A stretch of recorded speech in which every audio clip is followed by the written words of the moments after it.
Welcome everyone. My name is Mohit, second year MBBS student at Jawaharlal Nehru medical college Bihar. इस video में हम biomolecules के NCERT के highlights देखेंगे। सबसे पहले इस चैप्टर के बारे में बात कर ले तो देखो NCERT के लास्ट में दे रखा है, तो बहुत बच्चे सोचते हैं कि इसको मैं लास्ट में कर लूँगा, लेकिन ऐसा कभी मत करो। ये चैप्टर आपके 2 क्वेश्चंस बिल्कुल ग्रांटेड दे रहा है, इनमें आप बिल्कुल ईजिली 2 क्वेश्चंस कर सकते हो। और देखो ये चैप्टर जो है ऐसा है कि अगर आप एक बार कर ले तो आप उसको बार बार रिवाइज करने की जरूरत नहीं है, ठीक है। तो मैं आपको इसका पहले ओवरव्यू बता देता हूँ। देखो पहले इस पर आपको पढ़ना है कार्बोहाइड्रेट के बारे में, फिर प्रोटीन्स के बारे में, फिर एंजाइम्स के बारे में, और फिर विटामिन्स के बारे में और न्यूक्लिक एसिड के बारे में। इन सबको मैं मिला के बोलता हूँ बायोकेमिस्ट्री, और ये आपके MBBS फर्स्ट ईयर का सब्जेक्ट में दे रखा है। जो 3 सब्जेक्ट है ना MBBS फर्स्ट ईयर में, उनमें एक सब्जेक्ट है बायोकेमिस्ट्री, जिनमें आपको डिटेल में पूरे साल कार्बोहाइड्रेट्स, प्रोटीन, एंजाइम्स, विटामिन्स और न्यूक्लिक एसिड के बारे में पढ़ना है।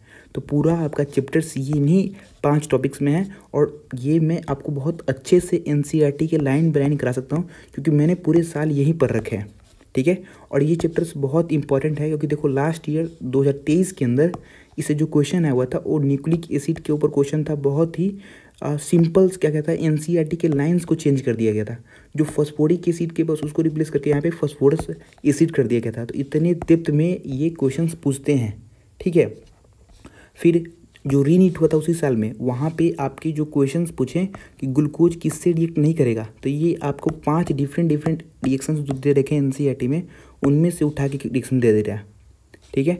और इस साल तो थोड़ा सा सिंपल क्वेश्चन आ गया था, लेकिन अब जो NT पेपर लेगा बहुत ज़्यादा टफ लेगा, तो आप इसकी NCERT बिल्कुल बायो की तरह डेप्थ में पढ़ना है। तो चलो स्टार्ट करते हैं। सबसे पहले यहाँ पे मैं आप बता दूँ कि साथ में मैं आपके लिए एग्जाम्पल्स भी लेके आया हूँ, क्योंकि इस चैप्टर में एग्जाम्पल्स याद नहीं होते, तो जितने भी एग्जाम्पल्स हैं सबको मैंने अलग PDF में बना के लेगा हूँ। उसके साथ में आपको इस चैप्टर के 40 क्वेश्चंस के बेस्ट PDF, ठीक है, जो भी अच्छे कोचिंग में टेस्ट में क्वेश्चन आते हैं वैसे क्वेश्चंस मैंने यहाँ पे लेके आया हूँ। साथ में इनके सॉल्यूशंस भी हैं, तो आप इससे अच्छे अपना प्रैक्टिस कर सकते हो, ठीक है। तो चलो स्टार्ट करते हैं। सबसे पहले दे रखा है कि बायोकेमिस्ट्री क्या है। तो देखो लिविंग सिस्टम के अंदर आपके नॉन लिविंग एटम्स और मॉलिक्यूल्स ही होते हैं, ठीक है। तो ये बहुत इंटरेस्टिंग फैक्ट दे रखा था। अब बायोकेमिस्ट्री क्या है, तो लिविंग सिस्टम के अंदर जितने भी केमिकल रिएक्शन होते हैं सबको मिला देते हैं, तो बायोकेमिस्ट्री बोलते हैं, जो कि आपके फर्स्ट ईयर का सिलेबस है, सब्जेक्ट है एक, ठीक है, 3 में से एक है। तो चलो पहले पढ़ते हैं कार्बोहाइड्रेट्स। जो हमारा पहला टॉपिक था कार्बोहाइड्रेट्स, उसको पढ़ते हैं। नाम को पहले ब्रेक करो। कार्बोहाइड्रेट्स क्या है, कार्बन के हाइड्रेट्स को बोलते हैं कार्बोहाइड्रेट।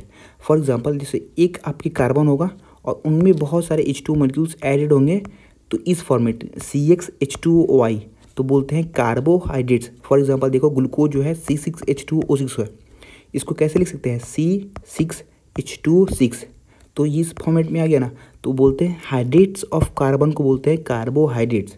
तो ये आपको पहले फील दिला रहा हूँ कि आखिर है क्या। तो ये हमारे प्लांट से ऑब्टेन्ड होते हैं। शुगर हो गया, ग्लूकोज हो गया, स्टार्च जो हमारे केन शुगर में होते हैं वहाँ से आते हैं। एक एग्जाम्पल्स ये सारे हो गए। जो इसका जनरलाइज फॉर्मूला है CxH2OY है, ठीक है। तो क्या ये सारे कार्बोहाइड्रेट शो करते हैं, तो ऐसा नहीं है। जो एसिटिक एसिड है CH3COOH, ये एक कार्बोहाइड्रेट नहीं है, लेकिन इसको हम C2H2O2 के फॉर्म में लिख सकते हैं, जो कि इस जनरलाइज फॉर्मूले पे है, तो ये गलत है, ठीक है। फिर रेमनोज जो है एक कार्बोहाइड्रेट है, लेकिन इस फॉर्मूले पे ये फिट नहीं बैठ पाता, तो इस फॉर्मूले पे हम नहीं डिफाइन कर सकते कि कौन सा कार्बोहाइड्रेट है कौन सा कार्बोहाइड्रेट नहीं है, ठीक है। तो फिर क्या हुआ कि आखिर उसका डिफिनीशन क्या है, किसको बोलेंगे कि हाँ ये मेरे कार्बोहाइड्रेट्स हैं, ये नहीं है। देखो मैंने यहाँ पे 3 पॉइंट इसी डिफिनीशन से ला रखा है कि पहला ऑप्टिकली एक्टिव हो। जैसे यहाँ पे देख लो, ये एक ग्लूकोज का मैंने ऐड किया है यहाँ पे स्ट्रक्चर, तो क्या हुआ, ये 1 2 3 4, यहाँ पे 4 कायरल कार्बन है। अब कायरल कार्बन क्या होते हैं, तो अगर किसी कार्बन से 4 डिफरेंट ग्रुप जुड़े हैं तो उनको बोलते हैं कायरल कार्बन। तो यहाँ पे 4 आपकी कायरल कार्बन है, तो ये ऑप्टिकली एक्टिव है। पॉलीहाइड्रोक्सी, अगर बहुत सारे OH ग्रुप जुड़े हैं, जैसे यहाँ पे बहुत सारे OH ग्रुप जुड़े हैं, फिर अल्डिहाइड या कीटोन हो, तब हम बोलेंगे कि हाँ हमारा यहाँ पे ये एक कार्बोहाइड्रेट है। तो ये कहीं कुछ हद तक सही है जनरलाइज इसका फॉर्मूला, लेकिन ऑलवेज सही है नहीं। जैसे रेमनोज जो है ये इसको फॉलो नहीं करता है। तो हम इस तीनों पॉइंट से डिफाइन करेंगे कौन सा कार्बोहाइड्रेट है कौन सा कार्बोहाइड्रेट नहीं है। तो चलो आगे बढ़ते हैं। देखो 2004 में क्वेश्चन पूछा था कि ग्लूकोज में कितने कायरल कार्बन है। सिंपल 1 2 3 4, ठीक है। अब यहाँ पे हम क्लासीफाई करते हैं कार्बोहाइड्रेट्स को on the basis of hydrolysis. जब भी हम देखो हाइड्रोलिसिस में आपको सिंपल बता दूं कि कार्बोहाइड्रेट्स को जब हम तोड़ेंगे, ठीक है, वाटर को ऐड करके, तो उसको हम बोलते हैं हाइड्रोलिसिस। सिंपल भाषा में बता रहा हूँ, ठीक है। जैसे यहाँ पे सुक्रोज है, ये 2 मोनोसेलेट से मिल के बना है, तो इसको तोड़ के जब दोनों मोनोसेलेट को अलग कर देंगे तो इसको बोलेंगे हम हाइड्रोलिसिस। यही है हाइड्रोलिसिस।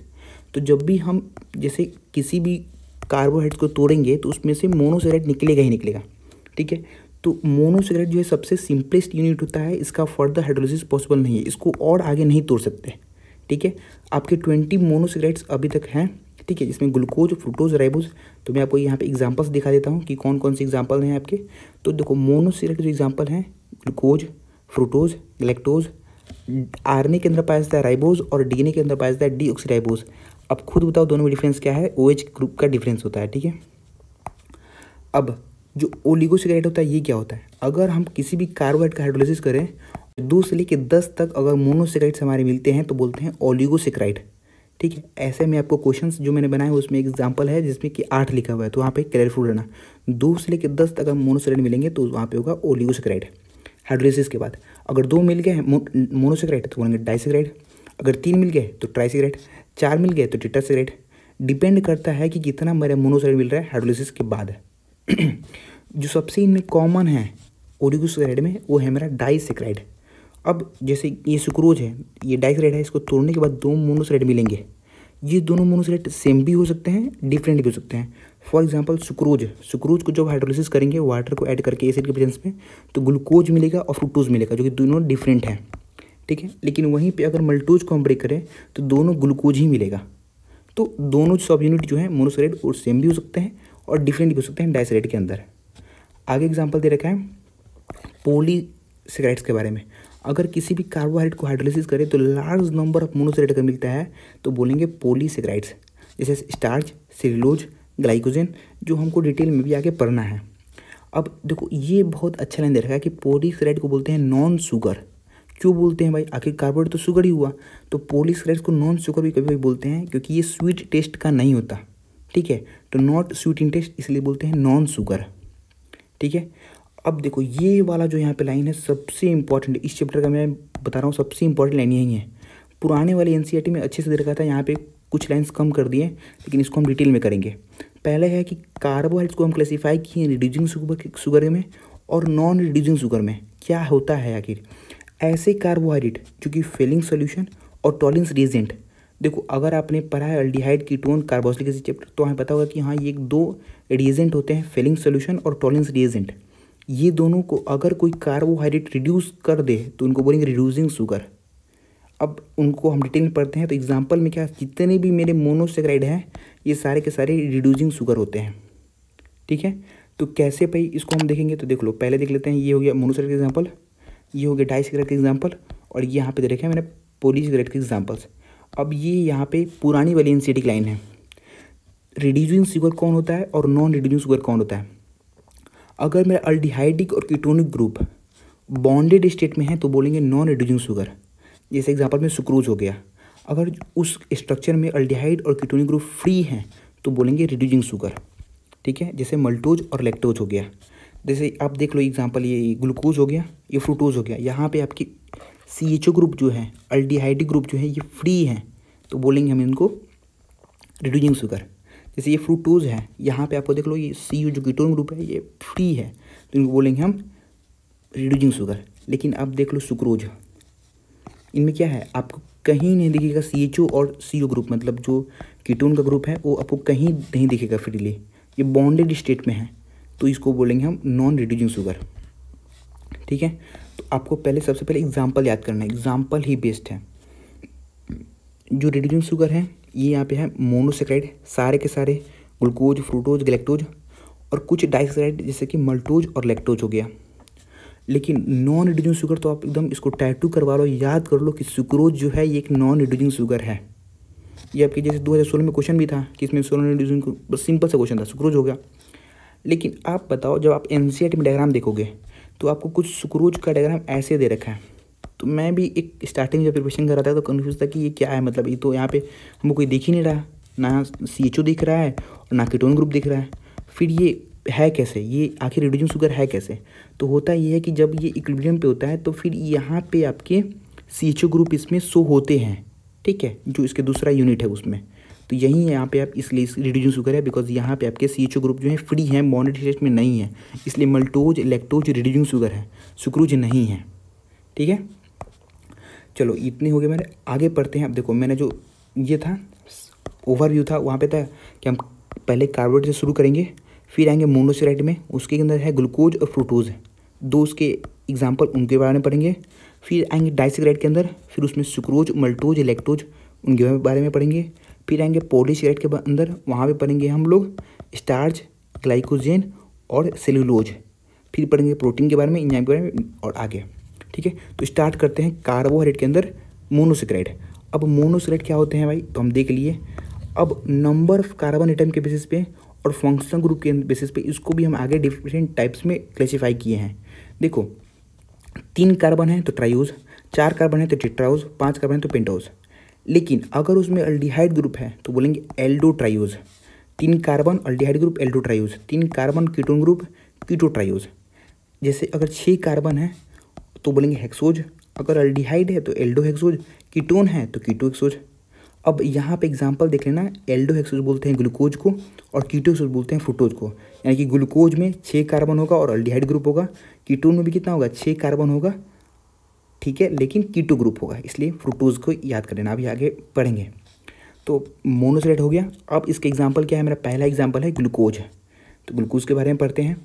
अब ग्लूकोज क्या है, तो ग्लूकोज का प्रिपरेशन कैसे होगा मेरा, तो देखो पहला जो प्रिपरेशन है वो केन शुगर से है, सुक्रोज से। कैसे होगा, तो जब हम सुक्रोज को बॉयल करेंगे विथ डाइल्यूट HCl या H2SO4, तो जैसे ये मेरा डाइल्यूट मतलब क्या, वाटर के प्रेजेंस में, और HCl या H2SO4 इनमें से H+ वहीं से आया मेरा, इन दोनों के प्रेजेंस में जब हम इसको बॉयल करेंगे तब ये अपने 2 इक्वल अमाउंट में मोनोसेकेराइड में टूट जाएगा, जिसका नाम है ग्लूकोज और फ्रुक्टोज। लेकिन इक्वल अमाउंट में, जितना ग्लूकोज मिलेगा उतना फ्रुक्टोज मिलेगा, ठीक है। तो ये पहला मेथड हो गया। आगे पढ़ते हैं दूसरा मेथड क्या है। दूसरा मेथड है मेरा स्टार्च। अब देखो स्टार्च से कैसे ऑब्टेन करेंगे, जब भी हम हाइड्रोलिसिस करेंगे स्टार्च से, वही बात है, फिर से डाइल्यूट यानी कि H2O रहेगा और H2SO4 वहाँ से H+ आएगा, तो ये मेरा होगा ऑब्टेन होगा ग्लूकोज। स्टार्च जो है एक पॉलीसेकेराइड है, बस इसमें ग्लूकोज ही मिलेगा।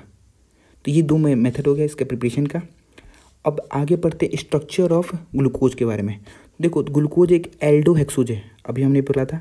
एल्डो क्यों, क्योंकि इसमें अल्डिहाइड ग्रुप होता है, और हेक्सोज क्यों, क्योंकि 6 कार्बन है, तो 6 कार्बन है, अल्डिहाइड ग्रुप है, तो एल्डो हेक्सोज बोलेंगे। दूसरा नाम बोल रहा है कि इसको हम डेक्सट्रोज भी बोलते हैं। अब ये डेक्सट्रोज क्यों बोल रहे हैं, देखो ये वर्ड अच्छा है, मैंने इसलिए यहाँ पे अलग से ऐड कर रखा है। ग्लूकोज को हम डेक्सट्रोज क्यों बोलते हैं, बिकॉज ये ऑप्टिकली एक्टिव है, और ये डेक्सट्रोज शब्द आया है डेक्स्टर से, जिसका मतलब होता है राइट। अभी हम पढ़ेंगे D और L कॉन्फ़िगरेशन वाले को, तो वहाँ पे पढ़ेंगे अगर कोई भी कंपाउंड प्लेन पोलराइज लाइट को क्लॉकवाइज या राइट डायरेक्शन में रोटेट करता है तो बोलते हैं डेक्सट्रोज, ठीक है। तो ग्लूकोज को डेक्सट्रोज बोलते हैं इसीलिए, ठीक है। अब इसके जो हैं लार्ज कार्बोहाइड्रेट जैसे कि स्टार्च, सेलुलोज, वो सब ग्लूकोज से मिलके बने हुए हैं। अगर आप सर्च करोगे गूगल पे कि most abundant organic compound on earth, तो आपको आएगा सेलुलोज। तो आप कंफ्यूज मत होना, यहाँ पे देगा ग्लूकोज और आपको मिलेगा सेलुलोज, क्योंकि सेलुलोज किससे बना है, ग्लूकोज ही से तो बना है, इसीलिए कभी आप सेलुलोज देखो तो वो भी सही है, ग्लूकोज लिखो तो वो भी सही है। इसका मॉलिक्यूलर फॉर्मूला, अब देखो हम इनका स्ट्रक्चर हमको तो पता नहीं भाई, हम तो अनपढ़ आदमी हैं, तो इसका स्ट्रक्चर कैसे मिलेगा हम अब यहाँ पे आप वैसे आप अगर उस माइंडसेट से पढ़ोगे तो अब इसको बहुत ईजिली आप समझ पाओगे, ठीक है। कि हमको नहीं पता है भाई इसका स्ट्रक्चर क्या है, ठीक है, बस हमको पता है कि इसका मॉलिक्यूलर फॉर्मूला C6H12O6 है। हम शुरू करते हैं इसका डिस्कवरी, हम खुद से पता करेंगे, ठीक है। सबसे पहले क्या हुआ कि कोई भी केन शुगर था, कुछ भी मिला, ठीक है, ग्लूकोज है, उसको हम हीट किए, किसके प्रेजेंस में, HI के प्रेजेंस में। अब आपको पता होना चाहिए कॉन्सनट्रेटेड HI और रेड फास्फोरस डालते हैं तो रिडक्शन होता है और अल्केन का फॉर्मेशन होता है। तो हमको क्या हुआ कि ग्लूकोज में जब हम HI डाल के हीट किए तो मेरा एक 6 कार्बन का एन हेक्सेन ऑब्टेन हो गया, एन हेक्सेन मिल गया हमको। अब हमको यहाँ से बस इतना पता चला कि हाँ इसमें 6 कार्बन हैं और कुछ नहीं पता चला। इसमें पता है कि हाँ जो भी मेरे ग्लूकोज हैं इसमें 6 कार्बन प्रेजेंट हैं, ठीक है, इतना पता चल गया। अब भाई कुछ और पता होना चाहिए तब ना इसका स्ट्रक्चर हम बनाएंगे, तो हमको पता ही नहीं है कुछ भी। तो चलो 6 कार्बन है ये पता चल गया। अब आगे क्या हुआ, देखो अगर आपने यहाँ पे aldehyde ketone carboxylic acid chapter पढ़ रखा है तो थोड़ा सा आपको बेनिफिट हो सकता है। वहाँ पे न्यूक्लियोफिलिक एडिशन रिएक्शन जो पेज नंबर 237 पे दे रखा है, थोड़ा सा यहाँ पे इंपॉर्टेंट है। अगर आप इसको अभी नहीं याद कर पाओ तो उसमें आप पढ़ने के बाद आपको याद हो जाएगा, ठीक है। तो टेंशन मत लेना, वहाँ पे आपको डिटेल में ये सब पढ़ना है, मैकेनिज्म के साथ पढ़ना है। देखो ग्लूकोज को अगर रिएक्ट करते हैं हाइड्रोक्सिलामीन से तो यहाँ पे हमारा ऑक्साइम का फॉर्मेशन होता है। ऑक्साइम क्या होता है, जैसे ये ग्लूकोज है NH2OH से रिएक्ट कर रहा है तो मेरा यहाँ पे ऐसा स्ट्रक्चर फॉर्म होता है। जब अल्डिहाइड रिएक्ट करता है NH2OH से, यहाँ से H2 निकल जाता है और ये CNNNH2 बनता है जिसको हम बोलते हैं ऑक्साइम, ठीक है।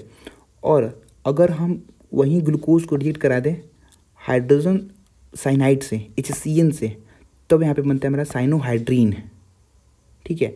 तो इससे हमको ये पता चला, क्योंकि हमने पढ़ा है कि अभी वहाँ पे आप पढ़ोगे कि न्यूक्लियोफिलिक एडिशन रिएक्शन है ये, और ये बस वहीं शो कर सकते हैं जिसके अंदर कार्बोनिल कंपाउंड है, ठीक है, जिसमें कि कार्बोनिल ग्रुप जुड़ा हुआ है, यानी कि C+O ऐसे कंपाउंड वाले ही शो कर सकते हैं। या तो यहाँ पे HO यानी कि अल्डिहाइड हो सकता है, या तो कीटोन हो सकता है, दोनों में से कोई एक हो सकता है, ठीक है। तो चलो अभी तक हम पहले पता चला कि हमारे 6 कार्बन है, फिर पता चला चलो इसमें कार्बोनिल ग्रुप भी है, क्योंकि ये दोनों न्यूक्लियोफिलिक एडिशन रिएक्शन वाला शो कर रहा है, जो कि बस यही शो कर सकता है, ठीक है।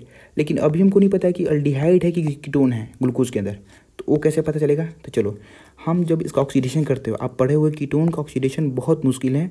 अल्डिहाइड का इजली वीक एसिड भी वीक अगर ऑक्सीडाइजिंग एजेंट भी हो तभी एसिड में कन्वर्ट हो जाता है।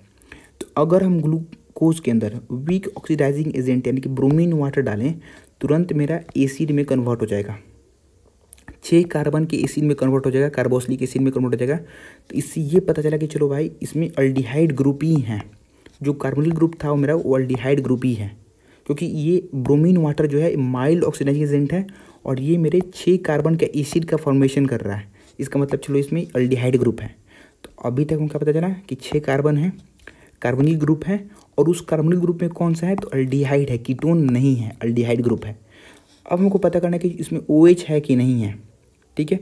तो एसिटाइलेशन ऑफ ग्लूकोज आपने पढ़ा होगा कि ये स्टरीफिकेशन में भी पढ़ना होता है कि जब हम अल्डिहाइड का एसिटिक एनहाइड्राइड, जैसे यहाँ पे मैंने स्ट्रक्चर लिख रखा है CH3COOCO CH3, जब हम एसिटिक एनहाइड्राइड से रिएक्ट करते हैं तो मैं पेंटा एसिडेट का फॉर्मेशन होगा, ठीक है। यहाँ पे 5 गो एस्टर मेरे फॉर्म होंगे, ऐसे आप इस तरह समझ सकते हो, ठीक है।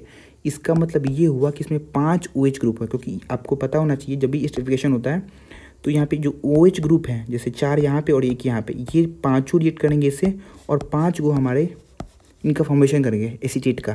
तो इससे ये पता चला कि इसमें कि 5 OH ग्रुप प्रेजेंट है। लेकिन हमको ये नहीं पता चला चलो 5 OH ग्रुप तो प्रेजेंट है, लेकिन ये कौन से हैं, प्राइमरी हैं, सेकेंडरी है, टर्सरी है, कैसे हैं, तो उनको पता करते हैं। अब यहाँ पे हमको ये पता करना है कि जो भी ये OH ग्रुप हैं प्राइमरी है, सेकेंडरी है कि टर्सरी है। तो जब भी इनका हम ऑक्सीडेट, देखो यहाँ पे देखो, जब भी 1 डिग्री अल्कोहल का अगर उसमें हम ऐड करेंगे HNO3 एक स्ट्रॉन्ग ऑक्सीडाइजिंग एजेंट है, तो मेरा ये एसिड में कन्वर्ट हो जाएगा, ठीक है। इसका ऑक्सीडेशन हो जाएगा और ये एसिड में कन्वर्ट हो जाएगा, ठीक है।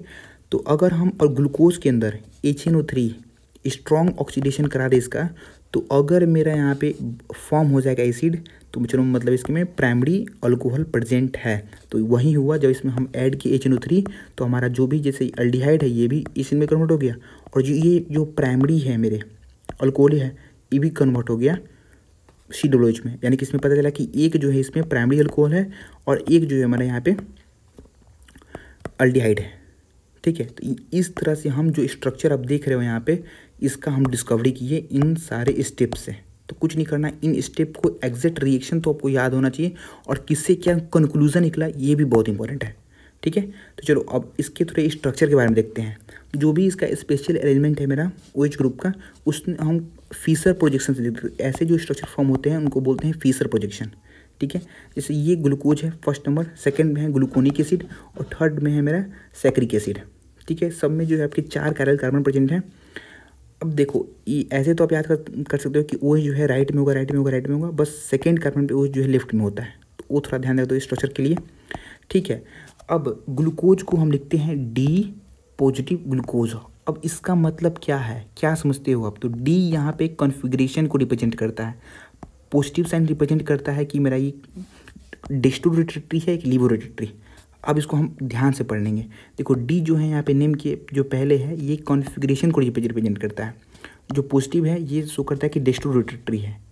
अब हम पढ़ते हैं दो सिस्टम, डी एल सिस्टम। देखो डी एल सिस्टम जो होता है ये ऑप्टिकली एक्टिविटी से कोई रिलेशन नहीं है, ठीक है। अभी हम इसको पढ़ेंगे, टेंशन मत लो आप, ठीक है। एक एक चीज़ को बिल्कुल यहाँ पे मैं लेके आऊँ डिटेल में आपके लिए, एक एक लाइन का मतलब, ठीक है। यहाँ पे स्मॉल डी स्मॉल एल से कोई रिलेशन नहीं है। जो कैपिटल डी है कैपिटल डी है, कैपिटल एल है, इनका ऑप्टिकली एक्टिविटी से कोई रिलेशन नहीं है।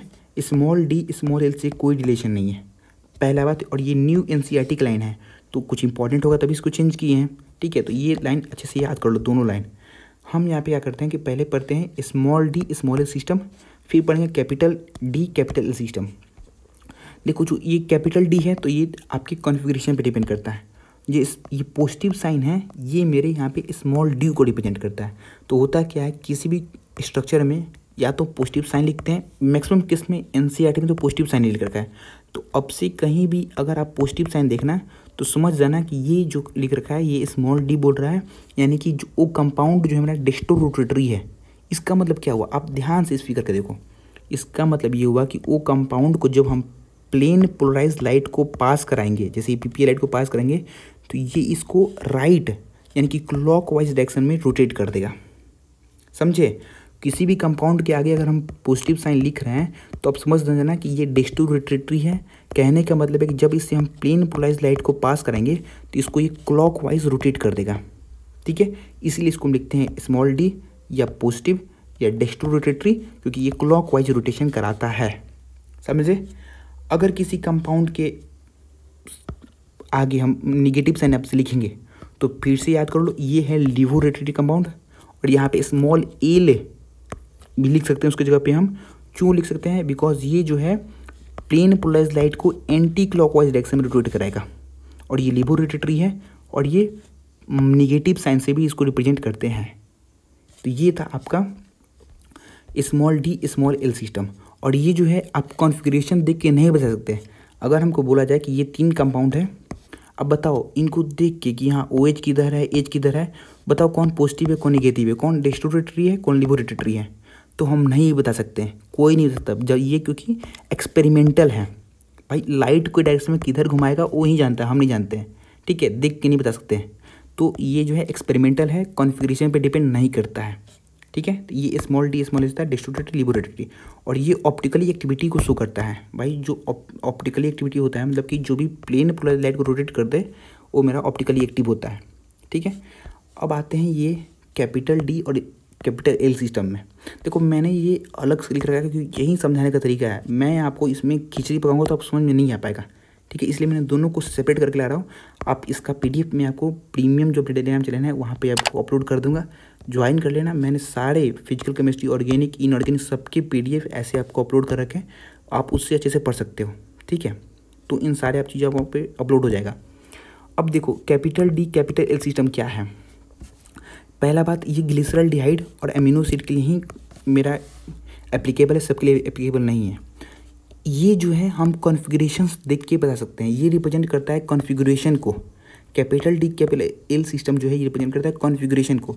अगर कोई भी यहाँ पे स्ट्रक्चर दे रखा है तो हम यहाँ पे देख के बता सकते हैं कि ये कैपिटल डी है या कि स्मॉल कैपिटल एल है, ठीक है। तो ये जो है मेरे कॉन्फ़िगरेशन पे डिपेंड करता है। अगर OH group right hand side है यानी कि डी ग्लिसरॉल्डिहाइड होगा, अगर OH group left hand side है तो उसको बोलेंगे एल ग्लिसरॉल्डिहाइड।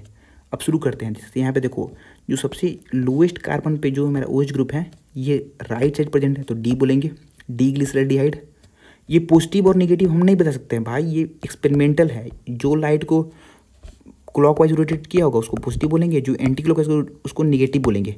लेकिन कैपिटल डी और कैपिटल ए हम बता सकते हैं, देखिए, क्योंकि जो सबसे लोएस्ट कार्बन है उसमें अगर लेफ्ट साइड प्रेजेंट है तो कैपिटल एल होगा, ठीक है। वैसे ही ऊपर भी देख लो, ये कैपिटल डी होगा क्योंकि राइट साइड प्रेजेंट है, ये भी राइट साइड प्रेजेंट है कैपिटल डी होगा, यहाँ भी राइट साइड प्रेजेंट है कैपिटल डी होगा। तो डी एल सिस्टम जो है कैपिटल वाला हम बता सकते हैं देख के, क्योंकि ये कॉन्फ़िगरेशन पे डिपेंड करता है। जो डेस्ट्रोरेटरी है कि लिवोरेटरी हम नहीं बता सकते हैं, ठीक है। तो बहुत इंपॉर्टेंट था, मैंने इसलिए आपको बता रहा हूँ क्योंकि आपको ये कन्फ्यूजन पूरे चैप्टर में रहेगा अगर आपने नहीं समझाया तो प्लीज़ इसको रिकेप करके वापस से समझ लो फिर आगे बढ़ो। तो capital D capital L system जो है ये इंडिकेट करता है कॉन्फ़िगरेशन के ऊपर, ठीक है। जैसे यहाँ पे आइसोमर्स ऑफ ग्लिसराइड के बारे में दिखाया गया है, ठीक है, हमने देख लिया इसको। अब जो पॉजिटिव साइन है मैंने यहाँ पे अब ग्लिसरॉल्डिहाइड है, देखो ये एक्सपेरिमेंटल है और डी कॉन्फ़िगरेशन से मेरा आया हुआ है, ये यहाँ पे बोल रहा है। और ये सारे न्यू एनसीईआरटी के लाइन्स हैं, इसको ध्यान से समझ लेना है। देखो न्यू एनसीईआरटी के लाइन्स जो है इंपॉर्टेंट है, तभी कुछ ऐड किए हैं वहाँ पे। जैसे देखो OH group lies on the right hand side, देखो यहाँ पे देखो इस एग्जांपल में OH right hand side present है तो डी बोल रहे हैं। अगर OH ग्रुप हमारा यहाँ पे लेफ्ट हैंड साइड प्रेजेंट है तो यहाँ पे L बोलेंगे, ठीक है। अब आगे यहाँ पे दे रखा वही चीज़ उसको यहाँ पे सेम एक्सप्लेन कर रहा है कि जो लोवेस्ट साइमेट मतलब लोवेस्ट कायरल कार्बन है उस पर OH ग्रुप जहाँ प्रेजेंट है उसके बेसिस पे हम बता सकते हैं कौन सा डी है कौन सा एल है। फॉर एग्जांपल देखो ये लोएस्ट जो मेरे एसिमेट्रिकल कार्बन है कायरल कार्बन पे जो OH ग्रुप प्रेजेंट है ये राइट हैंड साइड प्रेजेंट है तो कैपिटल डी बोलेंगे, यहाँ भी राइट हैंड साइड प्रेजेंट है तो कैपिटल डी बोलेंगे। पॉजिटिव है कि नेगेटिव है ये मेरा एक्सपेरिमेंटल है, ठीक है, लेकिन कैपिटल डी कैपिटल बता सकते हैं देख के, ठीक है। अब देखो अब पढ़ते हैं साइक्लिक। देखो यहाँ पे ये जो इस साल पिछले साल नीट 2023 में जो रीनीट में क्वेश्चन था उसके ऊपर था, अभी हम आगे डिस्कस करेंगे। अब पढ़ते हैं कि साइक्लिक स्ट्रक्चर ऑफ ग्लूकोज। देखो ग्लूकोज का स्ट्रक्चर तो मैंने अभी तक बताया था कि यहाँ ओपन स्ट्रक्चर है, ऐसा कुछ स्ट्रक्चर इसका होगा, लेकिन अब ये साइक्लिक का कंसेप्ट क्यों आया? तो जब अब ग्लूकोज की स्ट्रक्चर हम देखेंगे जो ओपन स्ट्रक्चर है ये कुछ बातों को एक्सप्लेन नहीं कर पाया था, तो ये एक्सेप्शन तीनों पॉइंट बहुत इंपॉर्टेंट है, ध्यान से देखो। अगर इसमें अल्डिहाइड ग्रुप प्रेजेंट है ग्लूकोज के अंदर, उसके प्रेजेंट होने के बाद भी अगर आपने नहीं पढ़ा है तो अल्डिहाइड कीटोन कार्बोक्सिलिक चैप्टर में वहाँ पे आप पढ़ोगे सिप्स बेस के बारे में और सिप्स टेस्ट के बारे में, दोनों ही इंपॉर्टेंट हैं। तो सिप्स टेस्ट दोनों डिफरेंट भी है, तो सिप्स टेस्ट के बारे में हम लोग पढ़ें कि अल्डिहाइड शो करता है, लेकिन यहाँ पे अल्डिहाइड ग्रुप प्रेजेंट होने के बाद भी ये सिप्स टेस्ट शो नहीं करता है। और जो सोडियम NaHSO3 है तो इनके साथ भी ये रिएक्ट करके हाइड्रोजन सल्फाइड फॉर्म नहीं करता है। अल्डिहाइड ग्रुप जो आप पढ़ोगे अल्डिहाइड कीटोन कार्बोक्सिलिक चैप्टर, तो वहाँ पे पढ़ना है कि ये सिप स्टेट भी शो करता है अल्डिहाइड, और ये NaHCO3 से रिएक्ट भी करता है, SO3 से रिएक्ट भी करता है और हाइड्रोजन सल्फाइड का फॉर्मेशन करेगा, लेकिन ये दोनों नहीं करता है। तो कुछ तो दिक्कत है कि ये अल्डिहाइड ग्रुप मेरा बॉन्डिंग नहीं कर पा रहा है, मतलब अपना प्रॉपर्टी शो नहीं कर पा रहा है।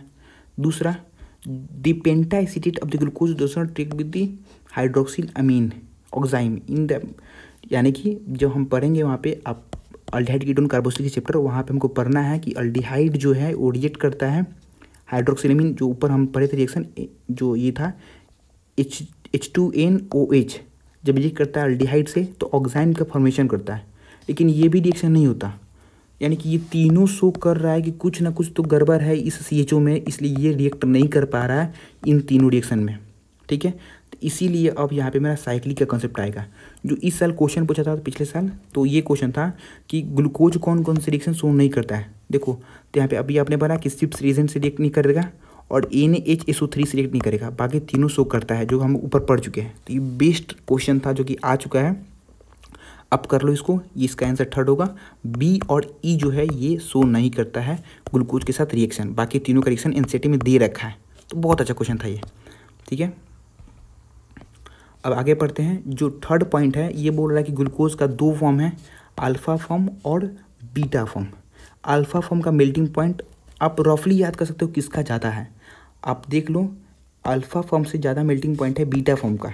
तो जिसका मेल्टिंग पॉइंट ज़्यादा है यानी ज़्यादा स्टेबल है, तो यहाँ से ये कंक्लूजन निकाल सकते हो कि बीटा फॉर्म मोर स्टेबल है मेरा अल्फ़ा फॉर्म से, ठीक है। और दोनों जो है किस टेम्परेचर पर अप्लाई करता है वो भी यहाँ पे दे रखा है, वो इतना ज़्यादा इंपॉर्टेंट नहीं है, आप बस इतना याद कर सकते हो कि बीटा फॉर्म जो है ज़्यादा स्टेबल है अल्फ़ा फॉर्म से, ठीक है। और ये दोनों रिएक्शन की कौन रिएक्शन ग्लूकोज शो करता है और कौन नहीं करता है, ठीक है। तीन रिएक्शन है, पहला है सिप्स टेस्ट के साथ नहीं शो करता है, फिर NaHSO3 के साथ नहीं शो करता है, और फिर जो हाइड्रोक्सिलामीन है उसके साथ रिएक्ट नहीं करता है, ऑक्साइन का फॉर्मेशन नहीं करता है, याद कर लो। अब आगे बढ़ते हैं तो भाई क्या है, क्यों आखिर ये जो है इन तीनों से रिएक्ट नहीं करता है। तब फिर किसी ने प्रपोज किया कि भाई ये ओपन स्ट्रक्चर नहीं है, ये एक साइक्लिक स्ट्रक्चर है, इसके कारण से ग्लूकोज जो है हमारा रिएक्ट नहीं करता है। तो होता क्या है कि फिफ्थ कार्बन पे जो OH ग्रुप है ये क्या करता है, जो CHO है अल्डिहाइड का कार्बन है उससे जाके बॉन्ड कर लेता है और कुछ ऐसा स्ट्रक्चर में फॉर्म करता है। तो ये ओपन स्ट्रक्चर है और ये दोनों मेरे साइक्लिक स्ट्रक्चर ऐसे फॉर्म होंगे, ठीक है। फिफ्थ कार्बन पे जो OH ग्रुप है इस कार्बन से बॉन्ड फॉर्म कर लेगा और हमारा साइक्लिक स्ट्रक्चर फॉर्म कर लेगा। ठीक है, तो वहीं यहाँ पे लिख रहा है जो ये जो है ग्लूकोज फॉर्म करता है 6 मेंबर रिंग फॉर्म करता है, जो 5th कार्बन पे OH ग्रुप है उससे रिंग का फॉर्मेशन कर लेगा। तो 2 मेरे साइक्लिक फॉर्म यूज करते हैं इक्विलिब्रियम पे ओपन चेन के साथ। तो अब इनके बारे में हम पढ़ते हैं। देखो आपको यहाँ पे वर्ड दे रखा है कि हेमी एसिटल, ग्लूकोज को हम हेमी एसिटल बोलते हैं। क्यों? हेमी एसिटल ऐसा कंपाउंड होता है जब फॉर्म होता है अल्डिहाइड रिलेट करता है अल्कोहल से। तो ग्लूकोज के अंदर अल्डिहाइड होता है और अल्कोहल भी होता है, तो इसको बोलते हैं हेमी एसिटल। और फ्रूक्टोज को बोलते हैं हम हेमी कीटल। क्यों बोलते हैं? जब कीटोन रिएक्ट करेगा अल्कोहल से तो बोलेंगे हेमी कीटल, और फ्रूक्टोज में पता है आपको कीटोन होता है, इसलिए इसको बोलते हैं हम लोग हेमी कीटल। ग्लूकोज को बोलते हैं हेमी एसिटल। ठीक है, तो ये 2 मेरे जो हैं साइक्लिक फॉर्म हैं ग्लूकोज के। कैसे होते हैं उनको भी देख लेते हैं। देखो ग्लूकोज जो है मेरा यहाँ पे, देखो पहले बात कि डी होते हैं, कैपिटल डी कॉन्फिगरेशन में डिपेंड करता है, क्योंकि यहाँ पे OH ग्रुप जो है सबसे लोवेस्ट जो एसिमेट्रिकल कार्बन है, कायरल कार्बन है, उस पर OH group right hand side में है, तो कैपिटल डी। फिर ये एक्सपेरिमेंटल है कि पॉजिटिव डेक्स्ट्रोरोटेटरी होता है, और ये अल्फा फॉर्म है और ये बीटा फॉर्म है। इस तरह आप नाम को डिकोड करना आना चाहिए, तीनों का मतलब क्या क्या है। ठीक है, अब 2 साइक्लिक जो हेमी एसिटल है, आप एक चीज़ ध्यान दे सकते हो, अल्फा फॉर्म कैसे हो गया? अगर जो मेरा ये अल्डिहाइड वाला कार्बन है उस पर OH ग्रुप अगर राइट हैंड साइड है, मैंने ऐसे याद किया था क्योंकि एग्जाम में अगर दे देगा तो फिर आप बता नहीं पाओगे कौन अल्फा है कौन बीटा है। तो जो फर्स्ट कार्बन है मेरा उस पर अगर OH group right hand side में है तो इसको अल्फा बोलेंगे, अगर ये लेफ्ट हैंड साइड में है तो उसको बीटा बोलेंगे। ऐसे आप याद कर सकते हो, डिफ्रेंशिएट कर सकते हो दोनों में, तो दोनों तो बिल्कुल सेम ही है। ठीक है, अब जो दोनों मेरे साइक्लिक हेमीसिटल हैं वो बस डिफर कर रहे हैं फर्स्ट कार्बन के हाइड्रोक्सिल ग्रुप पे, इसलिए बोलते हैं एनोमेरिक कार्बन। देखो आप जो दोनों मेरे साइक्लिक स्ट्रक्चर हैं उनमें क्या डिफरेंस है, तो फर्स्ट कार्बन के ऊपर जो OH ग्रुप है ये डिफरेंट है, इसको बोलते हैं फर्स्ट कार्बन को बोलते हैं एनोमेरिक कार्बन, क्योंकि इसके एक कार्बन के ओरिएंटेशन में डिफरेंट होने के कारण ये दोनों मेरे अलग अलग स्ट्रक्चर फॉर्म हो गए, इसलिए इसको बोलते हैं एनोमेरिक कार्बन, फर्स्ट कार्बन को बोलते हैं।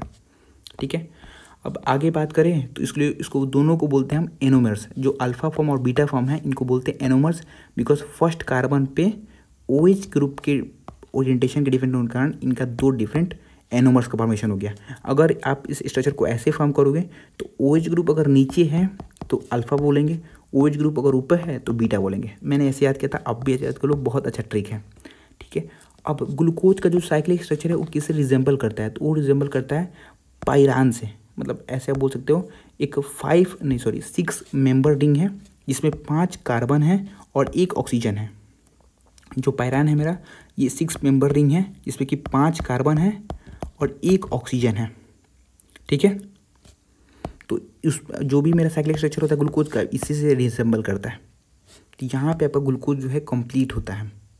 ठीक है, आगे पढ़ते हैं अब फ्रूक्टोज के बारे में। तो हम कहाँ पे थे, हम पढ़ रहे हैं कार्बोहाइड्रेट के बारे में, फिर उसके अंदर मोनोसैकेराइड के बारे में, फिर उसके अंदर फ्रूक्टोज के बारे में। ठीक है, फ्रूक्टोज के बारे में हम क्यों बोल रहे हैं, कीटोहेक्सोज, क्योंकि इसमें कीटोन ग्रुप प्रेजेंट है और 6 कार्बन प्रेजेंट है। हाइड्रोलिसिस ऑफ डाइसैकेराइड से मेरा ऑब्टेंड होता है। नेचुरली ये फ्रूट्स में, हनी में, वेजिटेबल में ऑब्टेंड होता है। ये न्यू NCERT है तो लाइन इंपॉर्टेंट है, बोल सकते हैं कुछ भी, कोई भरोसा नहीं इनका। ठीक है, और ये तो 1999 में क्वेश्चन आया था, उसमें बोला था कि स्वीटेस्ट शुगर कौन से इसमें, तो इन सब में जो है सबसे स्वीटेस्ट जो है फ्रूक्टोज है। ठीक है, बेसिक साइज से बता दिया।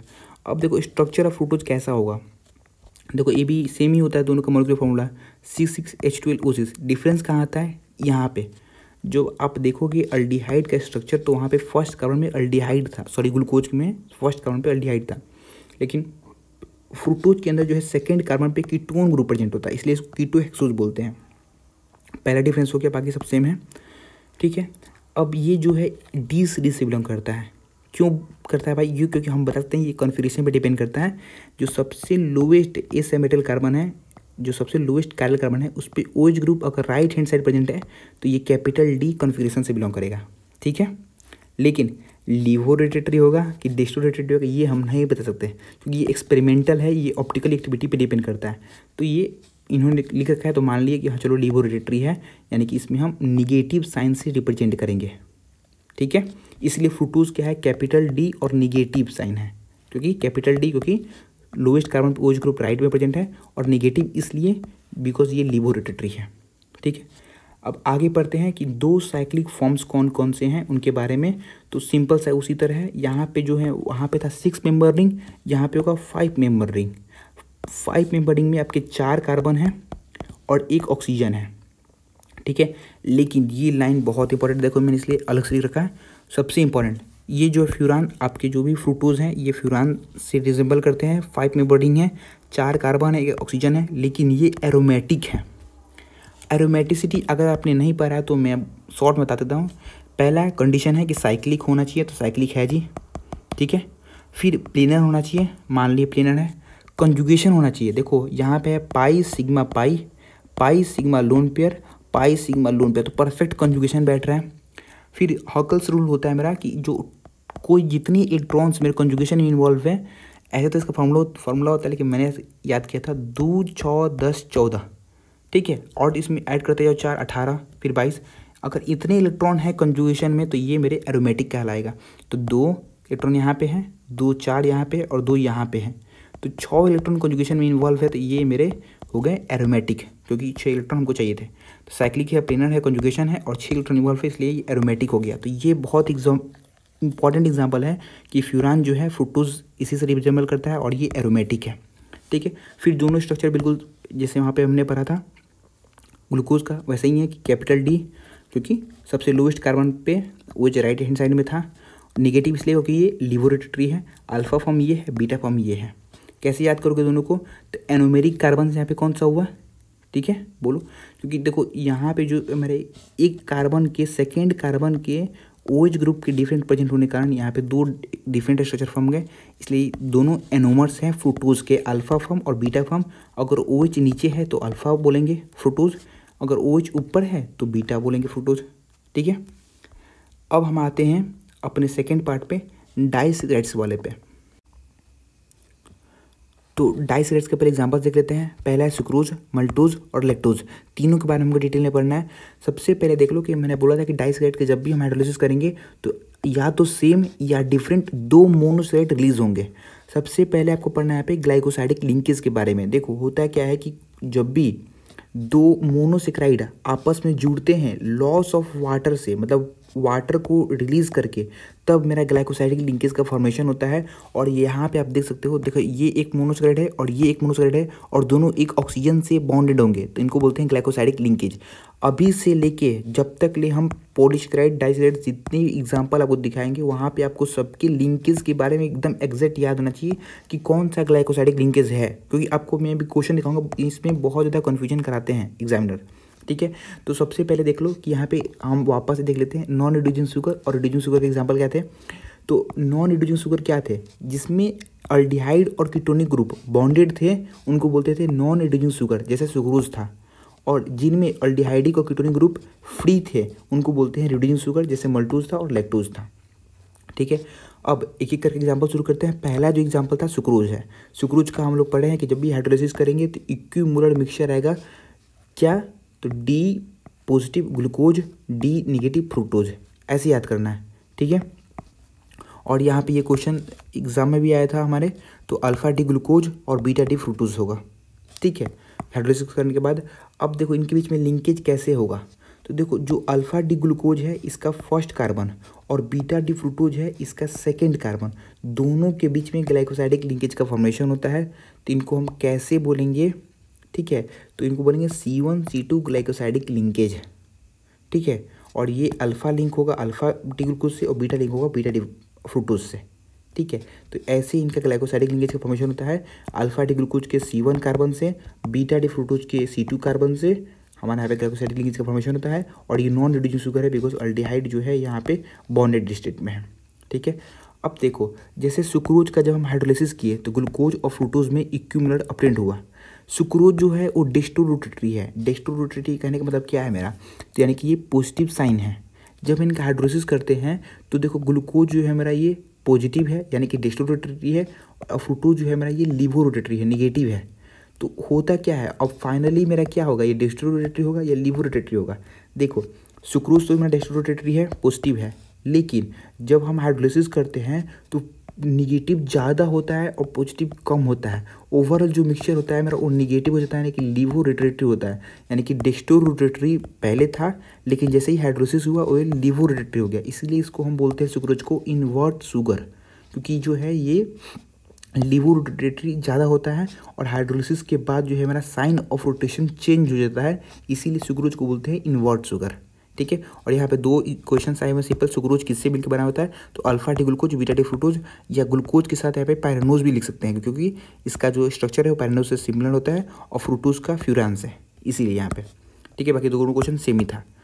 तो ये यहाँ भी इंपॉर्टेंट है कि इन्वर्ट शुगर सुक्रोज को क्यों बोलते हैं, because sign of rotation change हो जाता है। अब पढ़ते हैं मल्टोज के बारे में। देखो मल्टोज पहले किससे बना है, तो अल्फा डी ग्लूकोज और अल्फा डी ग्लूकोज, यानी कि इसमें दोनों जो मोनोसैकेराइड है बिल्कुल सेम है। लिंकेज कौन सा है, तो एक ग्लूकोज का फर्स्ट कार्बन और एक ग्लूकोज का फोर्थ कार्बन, यहाँ पे C1C4 ग्लाइकोसाइडिक लिंकेज का फॉर्मेशन होता है। और हमारा ये एक रिड्यूसिंग शुगर है। देखो यहाँ पे तो आपको CHO नहीं दिख रहा है, लेकिन जब इसको हम इक्विलिब्रियम स्टेट पे देखेंगे तो यहाँ पे आपको CHO ग्रुप दिखेगा। तो इसीलिए मल्टो जो है एक रिड्यूसिंग शुगर है, क्योंकि इसमें जो हमारे अल्डिहाइडिक ग्रुप जो है फ्री है, बॉन्डेड नहीं है। ये वाला स्टेट बॉन्डेड है, अल्डिहाइडिक ग्रुप जो है हमारा ये फ्री है। ठीक है, ये हो गया। आगे पढ़ते हैं लैक्टोज। देखो लैक्टोज कहाँ पे प्रिंट होता है, तो मिल्क शुगर, मिल्क में मेरा प्रिंट होता है। इसका पहले दो मोनोसाइड कौन कौन सा है, तो बीटा डी ग्लैक्टोज और बीटा डी ग्लूकोज, यानी कि दोनों ही बीटा फॉर्म होगा और डी होंगे, beta D galactose beta D glucose. Linkage कैसे होगा, एक का first carbon, beta D galactose का फर्स्ट कार्बन और बीटा डी ग्लूकोज का फोर्थ कार्बन। ये बहुत ज़्यादा इंपॉर्टेंट है, कौन सा कार्बन है, लिंकेज कौन सा है, तो ये C1C4 ग्लाइकोसाइडिक लिंकेज होगा। और यहाँ भी मेरा फ्री अल्डिहाइडिक ग्रुप प्रेजेंट है, यानी कि ये भी रिड्यूसिंग शुगर होगा। यहाँ पे दिख नहीं रहा है आपको, CHO प्रेजेंट होगा जब इक्विलिब्रियम पे प्रेजेंट होगा। ठीक है, तो ये भी मेरा C1C4 ग्लाइकोसाइडिक लिंकेज होगा। तो यहाँ पे मेरा मोनोसैकेराइड कंप्लीट हो गया था। अब डाइसैकेराइड भी कंप्लीट हो गया। अब हम पढ़ना है हमको पॉलीसैकेराइड के बारे में। अब देखो पॉलीसैकेराइड्स के एग्जाम्पल कौन कौन से होंगे, स्टार्च, ग्लाइकोजन और सेल्यूलोज। देखो स्टार्च के दो फॉर्म हैं, एमाइलोज और एमाइलोपेक्टिन। देखो तो सिंपल क्या है, पॉलीसैकेराइड क्या होता है, जो मेरे large number of monosaccharide unit आपस में जुड़े होंगे ग्लाइकोसाइडिक लिंकेज से, तो बोलेंगे पॉलीसैकेराइड। सबसे पहले जो हमको पढ़ना है स्टार्च। स्टार्च में जो है प्लांट के अंदर स्टोरेज फॉर्म है, जो भी आपकी अनाज हैं, रूट्स हैं, ट्यूबर्स हैं, वहाँ पे कुछ वेजिटेबल्स के अंदर भी स्टार्च के फॉर्म के अंदर एनर्जी स्टोर होता है। ये स्टार्च ये एक पॉलीसैकेराइड है, यानी कि बहुत सारा इसमें मोनोमर जुड़ा होगा। यहाँ पे जो मोनोमर होता है वो होता है एक ही होता है, अल्फा ग्लूकोज, यानी ग्लूकोज का कौन सा एनोमर, अल्फा फॉर्म। ठीक है, बीटा फॉर्म नहीं। ये दो फॉर्म में लाई करता है, एमाइलोज और एमाइलोपेक्टिन।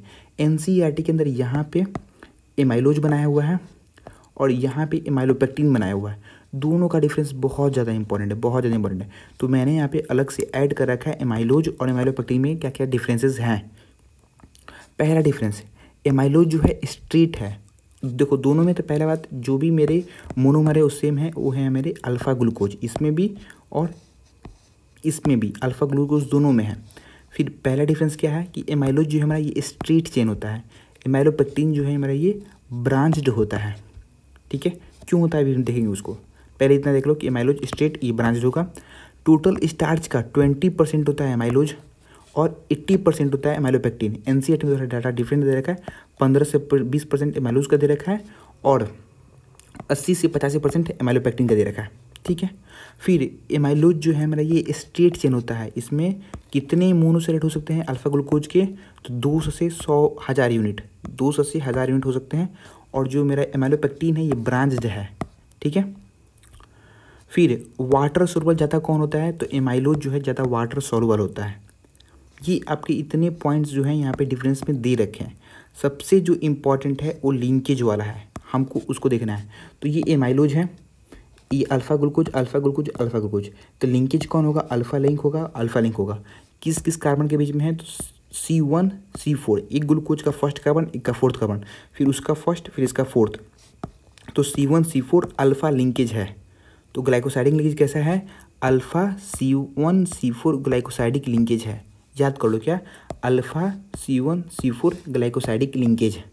वहीं बात करें अगर हम इसका एमाइलोपेक्टिन का, तो यहाँ पे क्या है, इसका फर्स्ट कार्बन, इसका फोर्थ कार्बन, अल्फा लिंकेज, यानी कि पहले जो लिंकेज इसमें भी सेम ही है, अल्फा 1,4 ग्लाइकोसाइडिक लिंकेज। लेकिन यहाँ पे एक और लिंकेज होता है, वो होता है इसके 6th कार्बन में और इसके 1st कार्बन में, इसलिए ब्रांच स्ट्रक्चर होता है इसीलिए। ठीक है, तो यहाँ पे दूसरा जो लिंकेज होगा अल्फा लिंक होगा C1C6 ग्लाइकोसाइडिक लिंकेज। तो 2 लिंकेज हो गया, अल्फा C1C4 ग्लाइकोसाइडिक लिंकेज और अल्फा C1C6 ग्लाइकोसाइडिक लिंकेज, वो ही यहाँ पे दे रखा है। ठीक है, तो इसमें मेरा एक ही लिंकेज है अल्फा C1C4 ग्लाइकोसाइडिक लिंकेज, और यहाँ पे मेरा है alpha C1C4 C1C6 glycosidic linkage. ठीक है, तो ये आपके दोनों यहाँ पे डिफरेंस दे रखे हैं जो कंप्लीट हो गया। अब देखो यहाँ पे पूछ रहा है कि एमाइलोज और एमाइलोपेक्टिन में क्या डिफरेंस है। देखो लिंकेज में यहाँ पे डिफरेंस यही है कि इसमें बस होता है मेरा अल्फा C1C4 लिंकेज, लेकिन यहाँ पे होगा अल्फा C1C4 ग्लाइकोसाइडिक लिंकेज, लेकिन साथ में अल्फा C1C6 भी होगा। तो यही यहाँ पे डिफरेंस होगा इसका। ठीक है, अब पढ़ते हैं सेल्यूलोज के। सेल्यूलोज वर्ड आपने बहुत बार सुना होगा। देखो एक्सक्लूसिवली ये प्लांट में पाया जाता है और ये most abundant organic substance in plant kingdom है। ऐसे आप ग्लूकोज भी बोल सकते हो, लेकिन सेल्यूलोज मोस्ट अप्रोप्रिएट सही है। देखो आप इसका आप स्ट्रक्चर देखो तो लगेगा आपको ये ब्रांच स्ट्रक्चर है, लेकिन मिस मत करना, ये एक स्ट्रेट चेन है। इसका स्ट्रक्चर जो है लीनियर है, और जितने भी इसके मोनोमर है वो कौन से हैं, तो बीटा डी ग्लूकोज है। स्टार्च के अंदर अल्फा डी ग्लूकोज था, अल्फा ग्लूकोज था, यहाँ पे होगा बीटा ग्लूकोज होगा। इंपॉर्टेंट याद कर लो। और लिंकेज जो होगा वो C1C4 ग्लाइकोसाइडिक लिंकेज होगा और बीटा लिंकेज होगा। ठीक है, तो ये इंपॉर्टेंट है। कहाँ पाया जाता है, सेल वॉल के अंदर पाया जाता है, प्लांट के अंदर, बैक्टीरिया के अंदर। ठीक है, और लिंकेज कौन सा मेरा होगा, C1C4 बीटा लिंकेज होगा, और हमारा ग्लाइकोसाइडिक लिंकेज हो गया, और जो मोनोमर होंगे वो मेरे बीटा डी ग्लूकोज होंगे। ठीक है, तो यही इंपॉर्टेंट है सेलुलोज के अंदर, लिंकेज क्या है और मोनोमर क्या है।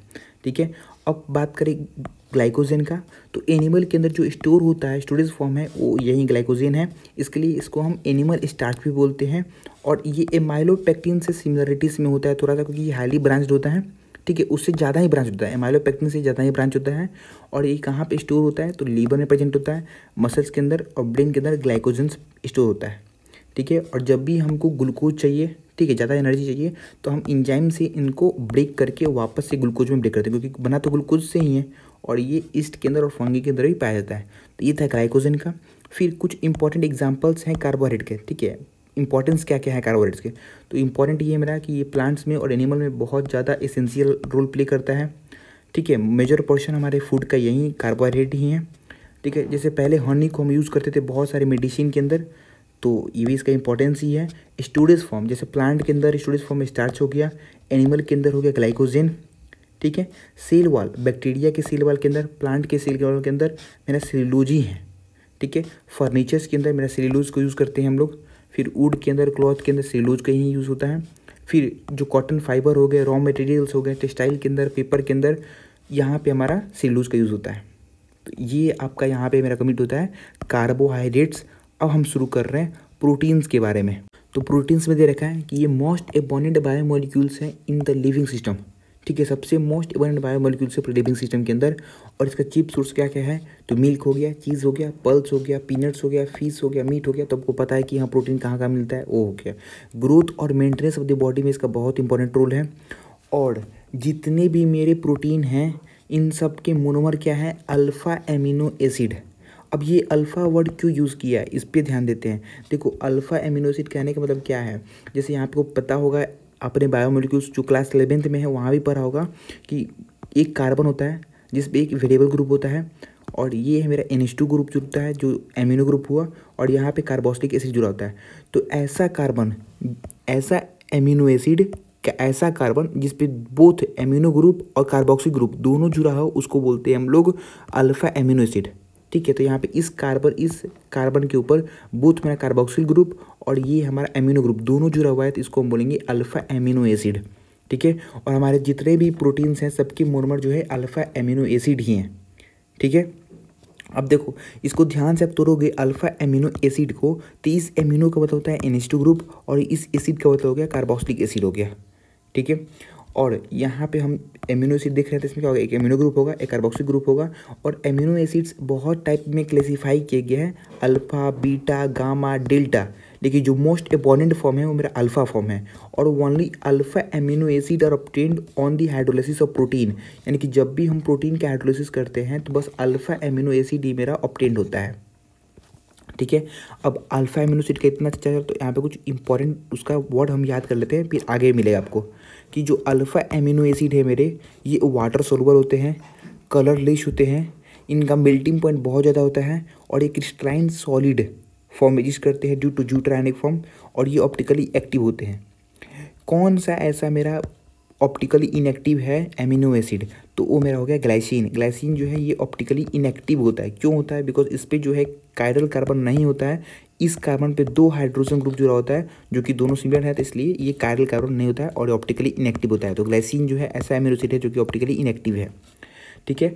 जो अल्फा एमिनो एसिड का नाम है वो बहुत ही ट्रिवियल टाइप से है, यानी कि बहुत ही लिटिल इंपॉर्टेंस है। जैसे ग्लाइसिन है, इसका मतलब होता है स्वीट टेस्ट। ठीक है, तो बहुत स्वीट होता है, तो इसको हम लोग ड्राइव किए किस वर्ड से? ग्लाइकोस से। ठीक है, जिसका मतलब होता है स्वीट। जैसे टायरोसिन है, तो ये वर्ड जो ड्राइव होता है हमारा टायरोस से, क्योंकि टायरोसिन का मतलब होता है ये ऑब्टेन्ड होता है चीज़ से, और टायरोस मतलब होता है चीज़। तो इनका नेम जो है उतना ज़्यादा इंपॉर्टेंट नहीं है, ये जिस सोर्स से ऑब्टेन्ड हुए हैं उन्हीं सोर्स के ऊपर इनका नाम भी रख दिया गया है। ठीक है, तो आगे जो है मेरा ये एमिनो एसिड का यहाँ पे लिस्ट दे रखा है। देखो एक वर्ड देख लो यहाँ पे, जैसे ये एक एमिनो एसिड है, यहाँ पे तुम NH2 ग्रुप देखो, जैसे वहाँ पे हम D और L सिस्टम पर थे ना, जो कॉन्फ़िगरेशन पे डिपेंड करता था, वो यहाँ भी एप्लीकेबल होगा। यहाँ पे जो एमिनो ग्रुप है, बोले थे ना कि जो मैं ग्लिसरॉल्डिहाइड पे डिपेंड करता है जो DL सिस्टम, और एक एमिनो एसिड पे एप्लीकेबल होता है। तो अगर मेरा NH2 ग्रुप लेफ्ट में है तो L फॉर लेफ्ट और L for L amino acid. तो ये अगर एमिनो ग्रुप मेरा लेफ्ट में है तो इसको बोलेंगे L एमिनो एसिड। ठीक है, और हमारे जितने भी मेरे प्रोटीन्स के हमारे बॉडी में पाए जाते हैं, सबके अंदर जो है most commonly L amino acid ही होते हैं। जो D form of amino acid है हमारे बॉडी के अंदर बहुत रेयर है। तो ये लाइन याद कर लो, किसको बोलेंगे? L amino acid. जिसमें मेरा एमिनो ग्रुप लेफ्ट में हो उनको बोलेंगे एल एमिनो एसिड। ठीक है, और डी फॉर्म जो हमारे बॉडी में रेयर होता है। ठीक है, आगे बढ़ते हैं। अब हमको पढ़ना है कि कैसे क्लासिफिकेशन करेंगे एमिनो एसिड का। देखो इनका क्लासिफिकेशन पहले किया गया एसिड में, बेस में और न्यूट्रल में, डिपेंडिंग ऑन दी कितना उसमें एमिनो ग्रुप है और कितना कार्बोक्सिल ग्रुप है। अगर दोनों एमिनो ग्रुप और कार्बोक्सिल ग्रुप, देखो इतना तो पता होगा कि हाँ एमिनो ग्रुप जो है हमारा बेस को रिप्रेजेंट करता है, कार्बोक्सिल ग्रुप एसिड को रिप्रेजेंट करता है। अगर दोनों इक्वल है तो न्यूट्रल मेरा होगा एमिनो एसिड। अगर मेरा एमिनो ग्रुप ज़्यादा है तो बेसिक होगा। अगर मेरा कार्बोक्सिल ग्रुप ज़्यादा है तो उसको बनेंगे एसिडिक एमिनो एसिड। तो चलो सबसे पहले हम इसमें एग्जांपल याद कर लेते हैं। तो न्यूट्रल एमिनो एसिड कौन कौन से होगा? Glycine, alanine, valine, leucine, isoleucine. मैं बोल रहा हूँ इसको एग्जैक्ट याद कर लो, ये बहुत इंपॉर्टेंट है। बेसिक एमिनो एसिड एग्जाम्पल का क्या होगा? Arginine, lysine. Acidic amino acid का नाम क्या होगा? नाम में ही एसिड लगा हुआ है, ग्लूटामिक एसिड, एस्पार्टिक एसिड। ठीक है, कुछ एक्स्ट्रा भी याद कर लो, जैसे यहाँ पे हो गया अल्कोहलिक एमिनो एसिड पूछ देंगे। ठीक है, तो ये दोनों एग्जाम याद कर लो। सल्फर कंटेनिंग, ये अपने बायोलॉजी में पढ़ा होगा, सिस्टीन, मेथियोनिन। ठीक है, और एरोमेटिक एमिनो एसिड कौन होगा? जैसे देखो यहाँ पे आपको देख के लग रहा है कि ये जो है साइक्लिक कंपाउंड ये एरोमेटिक है, तो एरोमेटिक वाला भी बहुत रटी लो एकदम, भी मैं बोलूँगा एरोमेटिक वाला रट लो। Phenylalanine, tyrosine, tryptophan, histidine. ठीक है, और हेटेरोसाइक्लिक एमिनो एसिड ऐसे ही आप 3 याद कर लो बस। ठीक है, कभी कभी पूछ भी देते हैं डायरेक्ट एकदम, तो प्रोलिन, ट्रिप्टोफैन, हिस्टिडीन होगा। तो ये मेरा हो गया neutral amino acid, acidic amino acid, basic amino acid, alcoholic amino acid, sulphur containing और एरोमेटिक और हेटेरोसाइक्लिक। तो इतने टाइप के एमिनो एसिड ऐसे हो गए। अब हमको जो पढ़ना है नॉन एसेंशियल एमिनो एसिड और एसेंशियल एमिनो एसिड। देखो जो भी हमारे बॉडी में एमिनो एसिड सिंथेसिस होते हैं उनको बोलते हैं नॉन एसेंशियल एमिनो एसिड, और जो भी एमिनो एसिड हमारे बॉडी में सिंथेसिस नहीं होते हैं उनको बोलते हैं एसेंशियल एमिनो एसिड। देखो यहाँ पे एनसीईआरटी में क्या गया, यहाँ पे स्टार मार्क कर दिया, जिसके ऊपर भी स्टार मार्क है वो मेरे हैं एसेंशियल एमिनो एसिड। लेकिन हम इसके भरोसे तो नहीं रह सकते, तो मैंने यहाँ पे बहुत अच्छा से एक ट्रिक लिख रखा है कि प्राइवेट टीम हॉल, टोटल आपके 10 होते हैं। ठीक है, ये essential amino acid, PVT private, team TIM और HALL, इन ये जो हैं जितने हैं ये आपके एसेंशियल हैं। इनके अलावा जितने भी हैं वो हमारे नॉन एसेंशियल एमिनो एसिड हैं। तो अच्छे से याद कर लो एसेंशियल एमिनो एसिड कौन कौन से हैं, इतने हैं, बाकी सारे आपके नॉन एसेंशियल एमिनो एसिड हैं। ठीक है, तो आगे बढ़ते हैं। अब यहाँ पे दे रखा है वही बात कि जो एमिनो एसिड होता है क्या होता है, जो मैंने स्टार्टिंग पर था, कलरलेस होता है, क्रिस्टलाइन सॉलिड होते हैं, वाटर सॉल्युबल होते हैं, इनका मेल्टिंग पॉइंट ज़्यादा होता है। ठीक है, उसके बाद देखो इन एक्वस सोल्यूशन के अंदर जो हमारा एमिनो एसिड होता है, the carboxyl group can lose a proton. ठीक है। होता क्या कि एक्वा सॉल्यूशन के अंदर जो कार्बोक्सिल ग्रुप है ये एक H+ लूज कर सकता है और जो ये NH2 है ये एक H+ गेन कर सकता है। तो क्या फॉर्म होगा, ये NH3+ फॉर्म कर लेगा और जो कार्बोक्सिल ग्रुप है ये H+ लूज किया तो COO- फॉर्म कर लेगा। इससे क्या होता है, एक डाईपोलर आयन फॉर्म होता है जिसको बोलते हैं ज्विटर आयन।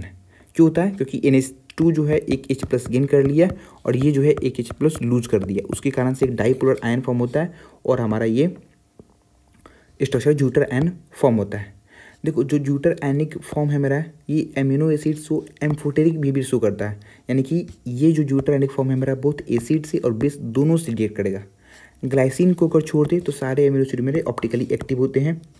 और यहाँ पे आ गया, मैंने बोला था ना कि इसमें क्या होता है, अल्फा कार्बन होते हैं, इसलिए हम अल्फा एमिनो एसिड बोलते हैं। और यहाँ पे हम डी और एल सिस्टम को फॉर्म को एग्जिस्ट करता है, बोले थे ना डी और एल फॉर्म मेरा एक तो ग्लिसरॉल्डिहाइड पे लगता था और बाकी जितने भी मेरे एमिनो एसिड है उस पर लगता है। डी और एल कैसे पता करेंगे, ठीक है। तो अगर मेरा एमिनो ग्रुप लेफ्ट में है, लेफ्ट हैंड साइड में है अगर एमिनो ग्रुप, तो उसको बोलेंगे हम एल एमिनो एसिड, जो मैंने यहाँ आपको यहाँ पे दिखाया था। एक मिनट, यहाँ पे एमिनो ग्रुप में अगर लेफ्ट में प्रेजेंट है तो इसको बोलेंगे एल एमिनो एसिड, ठीक है। ये इंपॉर्टेंट है। बाकी ये L amino acid most common होता है, डी जो है उतना रेयर होता है, उतना ज़्यादा कॉमन नहीं होता, ठीक है। तो ये कंप्लीट हो गया, ठीक है। वही यहाँ पे दे रखा है कि NH2 ग्रुप अगर लेफ्ट हैंड साइड में है तो एल एमिनो एसिड बोलेंगे और हमारे नेचुरली ऑकरिंग एमिनो एसिड जो है मोस्ट कॉमन ये एल कन्फिगरेशन है और ये डी और एल सिस्टम पता ही आपको कन्फिगरेशन पे डिपेंड करता है, ठीक है। तो कन्फिगरेशन देख के हम बता सकते हैं। अब पढ़ना स्ट्रक्चर ऑफ प्रोटीन, प्रोटीन का फॉर्मेशन होता है कैसे, तो इतना तो पता है कि हाँ एमिनो एसिड कंबाइन करके तो फॉर्मेशन होता है। फॉर एग्जांपल दोनों के बीच जो बॉन्ड फॉर्म होता है तो कौन सा होता है, यहाँ पे जो बॉन्ड होता है मेरा होता है पेप्टाइड बॉन्ड और इनका मोनोमर क्या होगा, अल्फा एमिनो एसिड सबके। फिर ये पेप्टाइड बॉन्ड का फॉर्मेशन होता है कैसे है, देखो एक एमिनो एसिड का COOH ग्रुप यानी कार्बोक्सिल ग्रुप और एक एमिनो एसिड का अमीन ग्रुप, दोनों में से क्या होता है कि वाटर, इसका H और इसका OH दोनों में से H2 निकल जाता है और फिर यहाँ पे मेरा पेप्टाइड बॉन्ड का फॉर्मेशन होता है। ये है मेरा पेप्टाइड बॉन्ड, ठीक है। जैसे फॉर एग्जांपल हम अगर बात करें तो ये ग्लाइसिन है और ये एलानिन है, ग्लाइसिन और एलानिन दोनों कंबाइन किया, यहाँ से H2 निकल गया और ये मेरा फॉर्म हुआ ग्लाइसिन एलानिन, जो कि डाईपेप्टाइड है। दो एमिनो एसिड्स के कॉम्बिनेशन से फॉर्म हुआ है इसलिए इसको बोल रहे हैं डाईपेप्टाइड। अगर 3 एमिनो एसिड से कॉम्बिनेशन से फॉर्म होता है तो बोलते हैं ट्राईपेप्टाइड। अगर 4 एमिनो एसिड से तो होता है टेट्रापेप्टाइड, पेंटापेप्टाइड, हेक्सापेप्टाइड, ठीक है। अब देखो अगर यहाँ पे अच्छा दे रखा है कि एमिनो एसिड अगर 10 से ज़्यादा हैं तो उनको बोलेंगे पॉलीपेप्टाइड। अगर एमिनो एसिड मतलब आपके 100 से ज़्यादा हैं तो इनको बोलेंगे प्रोटीन, ठीक है। तो प्रोटीन और पॉलीपेप्टाइड के बीच थोड़ा सा डिफरेंस से याद कर लो। अगर 10 से ज़्यादा एमिनो एसिड है तो बोलेंगे पॉलीपेप्टाइड, और ऐसा पॉलीपेप्टाइड जिसमें कि एमिनो एसिड अब 100 से ज़्यादा हो गए तो उनको बोलेंगे प्रोटीन। लेकिन ऐसा हमेशा सही नहीं है। इंसुलिन जो है मेरा इसमें 51 एमिनो एसिड होता है। ये मैंने एक क्वेश्चन अपने इसमें रख रखा है एग्जाम, मतलब जो मैंने क्वेश्चन डाला हुआ है उसमें इंसुलिन में ये पूछा हुआ है कि कितने एमिनो एसिड होते हैं, 51 एमिनो एसिड होते हैं। और ये आपको वहाँ पे बायोटेक्नोलॉजी के अंदर भी पूछ सकते हैं, तो इसको याद कर लो, ठीक है। तो ये हो गया। अब आगे पढ़ते हैं हम प्रोटीन। प्रोटीन के मेरे 2 टाइप होते हैं on the basis of molecular shape. Molecular shape के बेसिस पे प्रोटीन के 2 टाइप होते हैं, एक होते हैं फाइब्रस प्रोटीन और एक होता है मेरा ग्लोबुलर प्रोटीन। फाइब्रस प्रोटीन देखो बेसिक सा है, ये ज़्यादा डेप्थ में नहीं पढ़ना है। होता क्या है इसमें, देखो मैंने यहाँ पे आपके लिए डायग्राम लगा रखा है कि इसमें क्या होता है, जो भी पॉलीपेप्टाइड चेन होता है ये पैरेलल होते हैं, एक दूसरे के पैरेलल जाते हैं, ठीक है।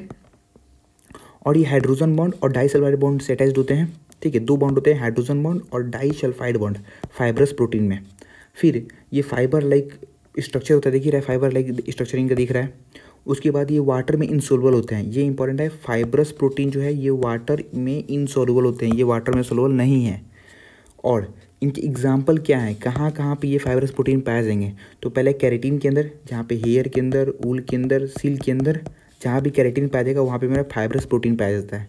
और मायोसिन जो मसल्स में प्रेजेंट होता है, आपने पढ़ा होगा, ठीक है। तो वहाँ पे जो dark band light band form होते हैं, तो मायोसिन जो मेरा है डार्क बैंड जो फॉर्म करता है वो हमारे यही फाइब्रस प्रोटीन ही है, ठीक है। तो अब ग्लोबुलर प्रोटीन कहाँ पाया जाता है, तो ग्लोबुलर प्रोटीन जो है ये इसमें जो पॉलीपेप्टाइड का चेन है ये कॉइल के फॉर्म में होता है। देखो यहाँ पे ये मेरा पूरा एकदम कॉइल फॉर्म कर लिया है, स्फेरिकल शेप का हो जाता है कॉइल फॉर्म करके। और इस ये जो है वाटर सॉल्युबल होता है। जो मेरा फाइब्रस प्रोटीन था ये वाटर इनसॉल्युबल था, ये जो है वाटर सॉल्युबल है। इसका एग्जांपल क्या है? Insulin, albumin. पता ही इंसुलिन क्या है और एल्बुमिन वहाँ पे होते हैं। और इसका एग्जांपल क्या था? केराटिन और मायोसिन। तो फाइब्रस प्रोटीन और ग्लोबुलर प्रोटीन दोनों के बीच में डिफरेंस बिल्कुल स्पष्ट देख लो। मैंने आपके लिए यहाँ पे डायग्राम लगा रखा है, तो इससे आप समझ सकते हो। ठीक है, अब स्ट्रक्चर और शेप ऑफ द प्रोटीन, उनको हम डिफरेंट लेवल पे स्टडी करते हैं। Primary protein, secondary protein, tertiary protein और क्वार्टिनरी प्रोटीन।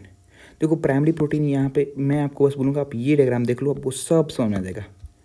ठीक है, प्राइमरी प्रोटीन इसमें बस एकदम सीक्वेंस में सब एक दूसरे अटैच होते हैं और कुछ कॉम्प्लिकेशन नहीं है। तो प्राइमरी प्रोटीन क्या होता है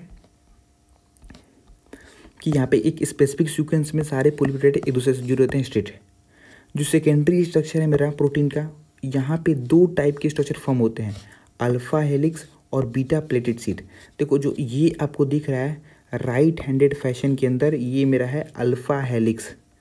ठीक है, यहाँ पे मेरा हाइड्रोजन बॉन्डिंग फॉर्म होता है किसके बीच में? तो कार्बोक्सिल ग्रुप और NH ग्रुप के बीच में मेरा हाइड्रोजन बॉन्डिंग फॉर्म होता है।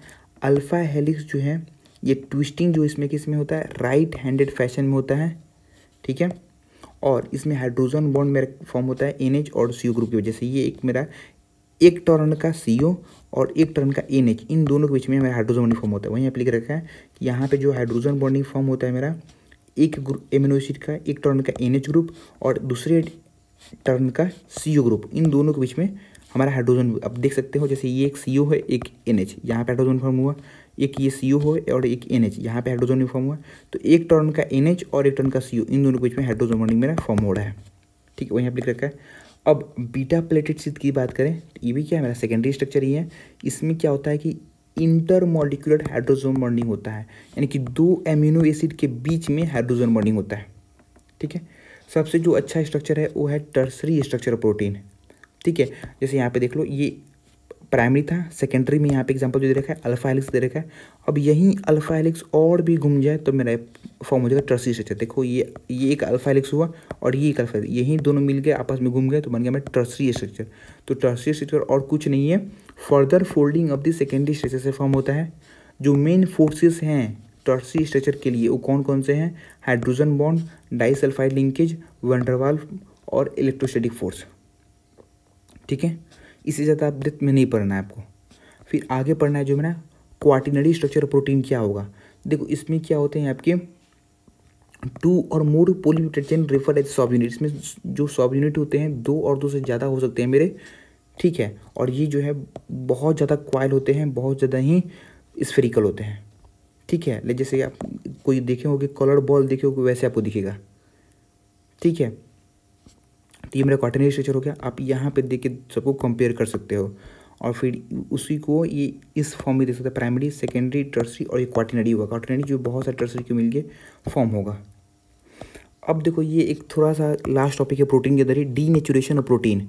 देखो प्रोटीन जो है बहुत ही यूनिक 3 डायमेंशनल स्ट्रक्चर होता है, लेकिन अगर इसमें कोई हम फिजिकल चेंज करें, लाइक टेम्परेचर चेंज करें या pH चेंज करें, तो हाइड्रोजन बॉन्ड में डिस्टर्ब हो सकता है। हाइड्रोजन बॉन्ड आपने पढ़ा है कि हाइड्रोजन बॉन्ड के चलते ही सारा स्टेबिलिटी है इनका। अगर हाइड्रोजन बॉन्ड को डिस्टर्ब कर दे pH चेंज करके और टेम्परेचर चेंज करके, तो जो मेरा ग्लोब्यूल है ये अनफोल्ड हो जाएगा। जैसे ये ग्लोब्यूल आप देख रहे हो, ये जो ग्लोब्यूल है ये अनफोल्ड हो जाएगा, ये ऐसे हो जाएगा। और जो हेलिकल है ये ऑन कॉइल हो जाएगा। जो आप हेलिक्स दिख रहे हो ये वाला कितना मस्त हेलिक्स है, ये ऑन कॉइल होकर ऐसे स्ट्रेट हो जाएगा। तो जब भी हम pH चेंज करेंगे तो ग्लोब्यूल अनफोल्ड हो जाएगा, हेलिक्स जो है ये ऑन कॉइल हो जाएगा। प्रोटीन अपना बायोलॉजिकल एक्टिविटी लूज कर देगा, जो भी काम कर रहा था वो नहीं कर पाएगा, और इसी को बोलते हैं डीनेचुरेशन। ठीक है, तो डीनेचुरेशन किसका हो सकता है? तो सेकेंडरी और टर्सरी स्ट्रक्चर का होता है। जो बहुत ज़्यादा कॉइलिंग में है, जो हो बहुत ज़्यादा हेलिकल है, उनका होगा। जो पहले से प्राइमरी स्ट्रक्चर, जो पहले से मेरा स्ट्रेट है, इसका क्या ही अब डीनेचुरेशन होगा। तो प्राइमरी स्ट्रक्चर में इंटैक्ट रहता है, सेकेंडरी और टर्सरी स्ट्रक्चर डिस्ट्रॉय होता है। ये इंपॉर्टेंट है। प्राइमरी स्ट्रक्चर पहले से कुछ है ही नहीं, उसके पास खोने के लिए क्या खोएगा। सेकेंडरी और टर्सरी स्ट्रक्चर में जो कॉइल है और हेलिक्स है ये लॉस होता है, ये डिस्ट्रॉय होता है। प्राइमरी स्ट्रक्चर इंटैक्ट रहता है, उसमें कोई चेंज नहीं होता है। एग्जाम्पल क्या होगा मेरा कोगुलेशन ऑफ प्रोटीन का? जैसे एग, जब एग को हम बॉयल करते हैं तो वहाँ पर मेरा कोगुलेशन देखने को मिलता है प्रोटीन का। जैसे मिल्क को जो हम कर्ड में कन्वर्ट करते हैं तो वहाँ पे लैक्टिक एसिड का फॉर्मेशन होता है, और ये एग्जांपल है प्रोटीन कोगुलेशन का। अब हमको बस लास्ट 2 टॉपिक बाकी है, एंजाइम्स के बारे में और विटामिन्स के बारे में, फिर न्यूक्लिक एसिड के बारे में देख लेंगे। अब जो मेरे एंजाइम्स हैं ये बायो कैटलिस्ट हैं, यानी कि बायोलॉजिकल कैटलिस्ट हैं, ठीक है। तो एंजाइम्स को हम बायो कैटलिस्ट भी बोलते हैं। और ऑलमोस्ट ऑल एंजाइम, जितने भी मेरे एंजाइम्स हैं लगभग सारे ये मेरे ग्लोबुलर प्रोटीन होते हैं। अभी हमने पढ़े ना 2 टाइप के प्रोटीन होते हैं, ग्लोबुलर प्रोटीन और फाइब्रस प्रोटीन। तो मैक्सिमम एंजाइम्स जो हैं वो ग्लोबुलर प्रोटीन होते हैं, ठीक है। और सारे एंजाइम्स जो हैं बहुत स्पेसिफिक होते हैं अपने रिएक्शन के लिए और अपने सब्सट्रेट के लिए, ठीक है। कि सारे एंजाइम्स पता है उनको कौन से रिएक्शन को कैटलाइज करना है। और इनका नेमिंग जो है एंजाइम्स का किस बेसिस पे कर सकते हैं, तो पहला जिस कंपाउंड पे ये काम कर रहे हैं उनके बेसिस पे कर सकते हैं। जैसे मल्टेज जो है ये मल्टोज को ग्लूकोज में ब्रेक करता है, तो नाम पड़ गया मल्टेज। जैसे आगे बढ़ते हैं, इन एंजाइम्स का नेमिंग मेरा किस रिएक्शन को कैटलाइज कर रहे हैं उनके बेसिस भी पड़ सकता है। फॉर एग्जांपल ऑक्सीडो रिडक्टेज, नाम क्या है ऑक्सीडो रिडक्टेज, यानी कि ऐसा एंजाइम जो ऑक्सीडेशन भी कराए और रिडक्शन भी कराए, तो उनका नाम पड़ गया ऑक्सीडो रिडक्टेज। तो इस तरह नेमिंग इनका चेंज हो सकता है। जो mechanism of action of enzyme है, आपको पता है कि सारे कैटलिस्ट हो गया एंजाइम होंगे, इनका एक ही मैकेनिज्म होता है, ये एक्टिवेशन एनर्जी को कम कर देते हैं, रिड्यूस कर देते हैं, ठीक है। अब पढ़ना है विटामिन के बारे में। देखो विटामिन का डिफिनीशन पर ध्यान हो गया है क्या विटामिन, तो ऐसा ऑर्गेनिक कंपाउंड जो कि बहुत ही स्मॉल अमाउंट में रिक्वायर्ड हो और इसका डिफिशियंसी से एक स्पेसिफिक डिजीज़ हो जाए, तो उनको हम विटामिन बोलते हैं। कहाँ कहाँ से ऑब्टेन हो सकते हैं, तो प्लांट से ऑब्टेन हो सकते हैं। यहाँ तक कि जो मेरा बैक्टीरिया गट्स के अंदर प्रेजेंट है, गट के अंदर, वहाँ से भी विटामिन का फॉर्मेशन प्रोड्यूस होते हैं। और हमारे डाइट में तो विटामिन होते ही हैं। तो ओवरऑल डिफिनीशन जो है ये है कि ऑर्गेनिक कंपाउंड जो हमारे डाइट में प्रेजेंट है स्मॉल अमाउंट में, जो परफॉर्म करते हैं स्पेसिफिक बायोलॉजिकल फंक्शंस हमारे बॉडी की नॉर्मल मेंटेनेंस के लिए और ग्रोथ के लिए, उनको बोलते हैं हम लोग विटामिन, ठीक है। और यहाँ तक कि एक्सेस ऑफ विटामिन्स भी हमारे बॉडी के लिए बहुत हार्मफुल है। तो ये नहीं कि हम बिना डॉक्टर के प्रिस्क्रिप्शन के पिल्स लेना शुरू करते विटामिन्स के, तो ये भी ओवरडोज से भी हम लोग को नुकसान हो सकता है। देखो विटामिन का ओरिजिनल जो ओरिजिन था वो लास्ट में ई लगा था, तो ये ऐसा क्यों होता है। देखो ये वर्ड आया है वाइटल प्लस अमीन से। तो हुआ ये था कि जब हम लोग अर्लियर स्टार्टिंग में विटामिन को आइडेंटिफाई कर रहे थे तो हमको एमिनो ग्रुप सबको मिल रहा था, तो एमिनो ग्रुप जो है यहाँ पे उस लिए अमीन आया है। लेकिन बाद में पता चला साइंटिस्ट को कि नहीं ऐसा तो है नहीं, ठीक है। एमिनो ग्रुप सारे तो विटामिन से प्रेजेंट नहीं है, तो लास्ट में ई हट गया और बस के बस विटामिन बिना ई वाला, ठीक है। तो ऐसे इसका ओरिजिन हुआ, बस समझ जाओ, ऐसे क्वेश्चन तो नहीं आ सका। ये इंपॉर्टेंट है कि क्लासिफिकेशन ऑफ विटामिन कैसे हुआ। देखो 2 टाइप के विटामिन होते हैं, फैट सोलुबल विटामिन और वाटर सोलुबल विटामिन। ये आप जब आप फर्स्ट ईयर एमबीबीएस में आओगे तो बहुत डिटेल में पढ़ना, विटामिन ए के ऊपर, डी के ऊपर, ई के ऊपर बहुत डिटेल में पढ़ना है, ठीक है। इनका कितना सब कुछ एक एक चीज़ को डिटेल में पढ़ना है, ठीक है। तो देखो फैट सोलुबल विटामिन क्या होते हैं, नाम ही है, ऐसे विटामिन जो फैट में सोलुबल हो वो फैट सोलुबल होंगे और ये वाटर में इनसोलुबल होते हैं। एग्जाम्पल इनका ADEK। तो जो ये फैट सोलुबल विटामिन है तो ये उस टिश्यू के अंदर स्टोर होंगे जो फैट स्टोरिंग होंगे, जैसे लीवर हो गया, एडिपोज टिश्यू हो गया, जहाँ पे फैट के अंदर फैट स्टोरिंग टिश्यू के अंदर, तो ये फैट सोलुबल है तो इनके अंदर स्टोर होते हैं। जो वाटर सोलुबल विटामिन है, नाम ही है ऐसे विटामिन जो कि वाटर में सोलुबल हो, जैसे आप इस ट्रिक से याद कर सकते हो WBC। तो वाटर में सोलुबल विटामिन कौन है, B और C है। वाटर सोलुबल जो विटामिन है मेरे, ये हम डाइट में लेते तो हैं लेकिन इनका एक्सक्रीशन बहुत ही रैपिडली होता है, ठीक है। क्योंकि ये वाटर सोलुबल होते हैं तो यूरिन के साथ जो है इनका तुरंत एक्सक्रीशन हो जाता है, ठीक है। तो बॉडी में ये स्टोर नहीं हो पाते।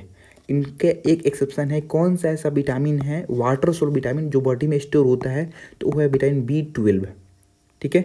तो जो वाटर सोलुबल विटामिन है ये बॉडी में स्टोर नहीं होता है, इनका बहुत रैपिडली एक्सक्रीशन होता है और इनका कभी टॉक्सिसिटी नहीं होगा।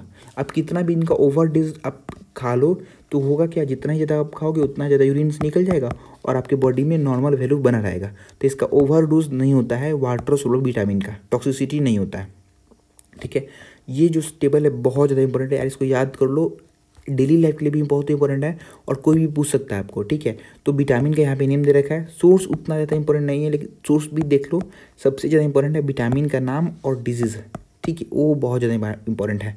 और मैंने क्या किया यहाँ पे कुछ डिजीज़ का मैंने आप फील कर पाओ उसके लिए मैंने यहाँ पे उसका इमेज भी ऐड कर रखा है। जैसे विटामिन A है, इनके डिफिशियंसी होता है मेरा 0 पेटेलमिया होता है अब ये जो है हार्डिंग ऑफ कॉर्निया, कॉर्निया जो है बहुत ही मेरा हार्ड हो जाता है इसमें, और ये नाइट ब्लाइंडनेस भी कॉज करता है। ठीक है, जो बेरी बेरी होता है इसमें भूख नहीं लगता है, लॉस ऑफ एपेटाइट होता है और ग्रोथ रिटार्ड हो जाता है।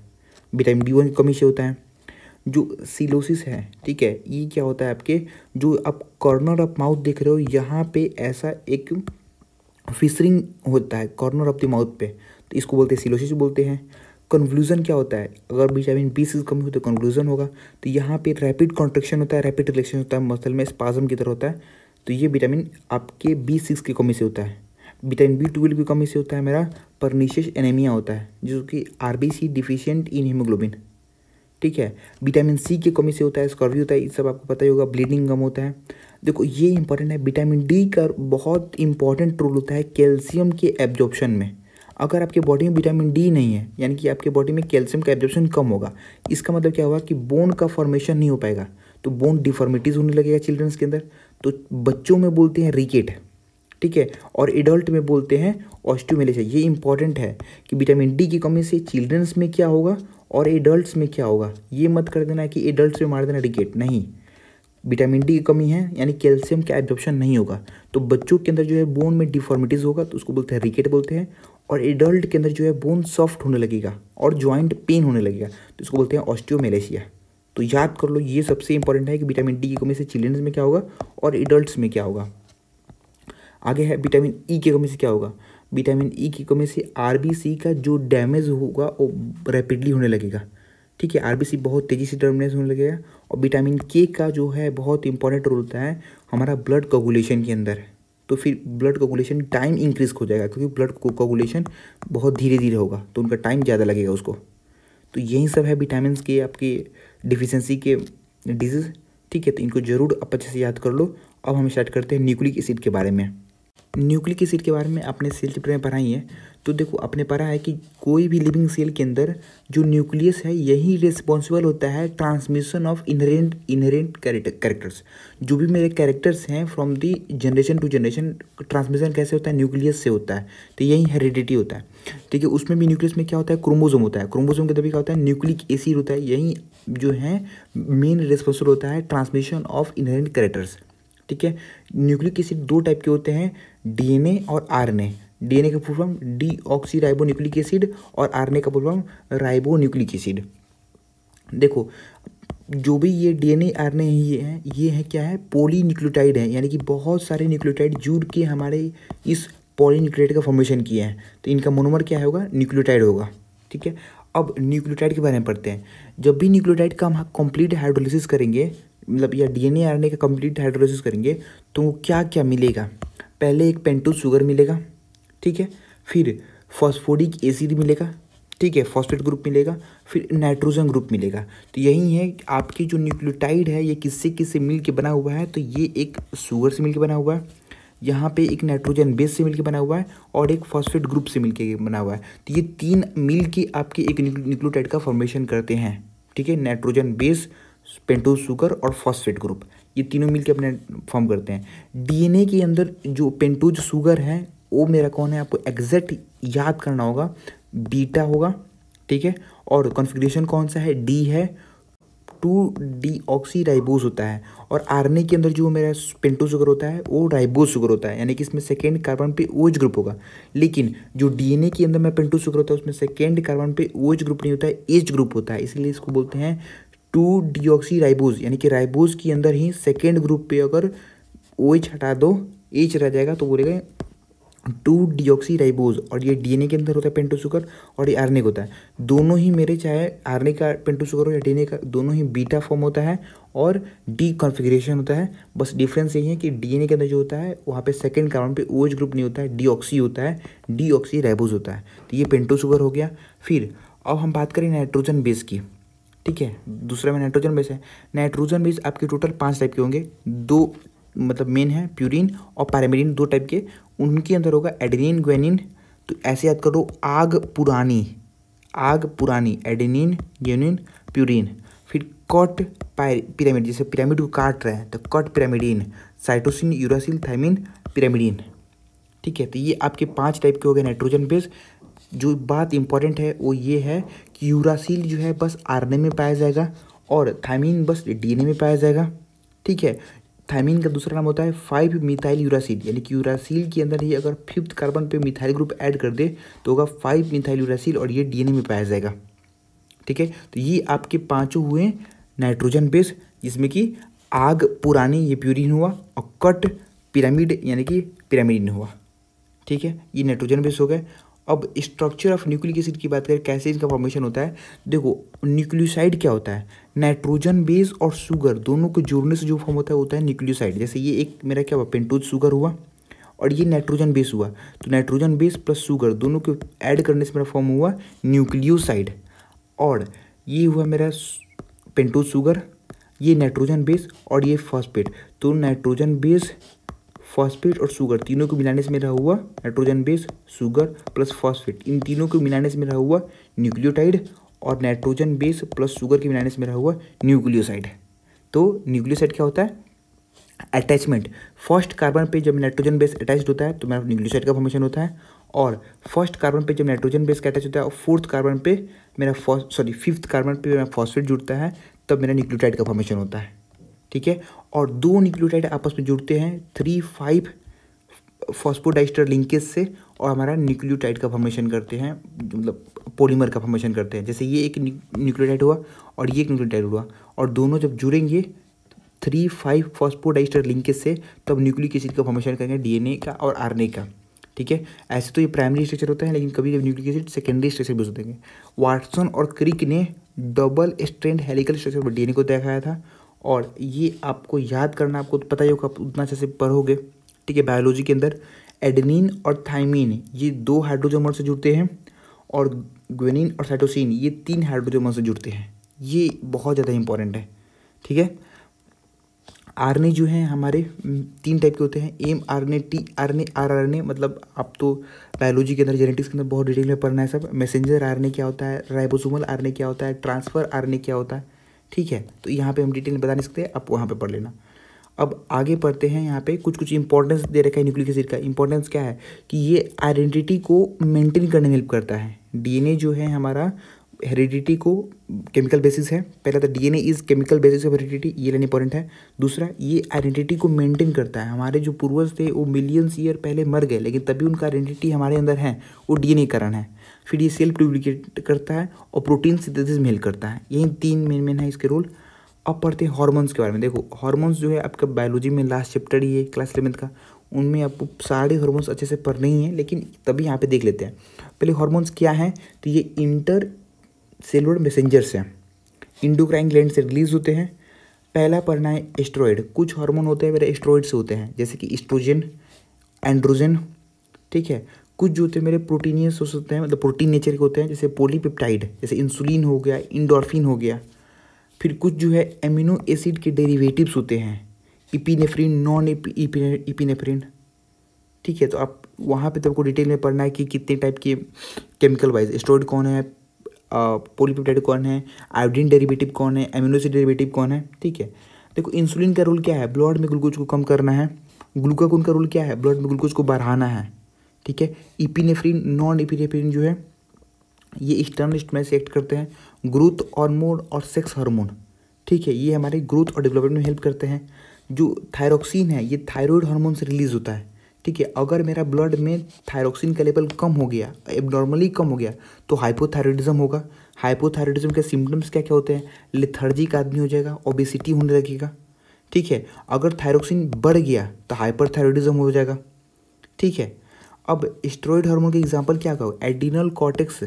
देखो जो हमारे होता है ना, एड्रिनल ग्लैंड होता है किडनी के ऊपर जो परिजन होता है, उसमें एड्रिनल मेडुला होता है और एड्रिनल कॉर्टेक्स होता है। तो एड्रिनल कॉर्टेक्स से जो भी हार्मोन रिलीज होते हैं वो स्टेरॉइड हार्मोन होते हैं, और गोनाड्स जो भी टेस्टिस से और ओवरी से हार्मोन रिलीज होते हैं वो हमारे स्टेरॉइड हार्मोन होते हैं, जैसे कि टेस्टोस्टेरोन, एस्ट्रोजन।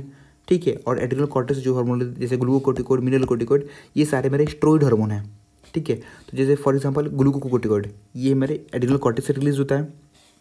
ये कार्बोहाइड्रेट मेटाबॉलिज्म में हेल्प करता है। ठीक है, और हमारा इन्फ्लामेशन रिएक्शन में भी हेल्प करता है, स्ट्रेस के दौरान रिलीज होता है। जो मिनरल कोर्टिकोइड है ये मेरे वाटर के डिस्क्रिप्शन लेवल को मेंटेन करता है।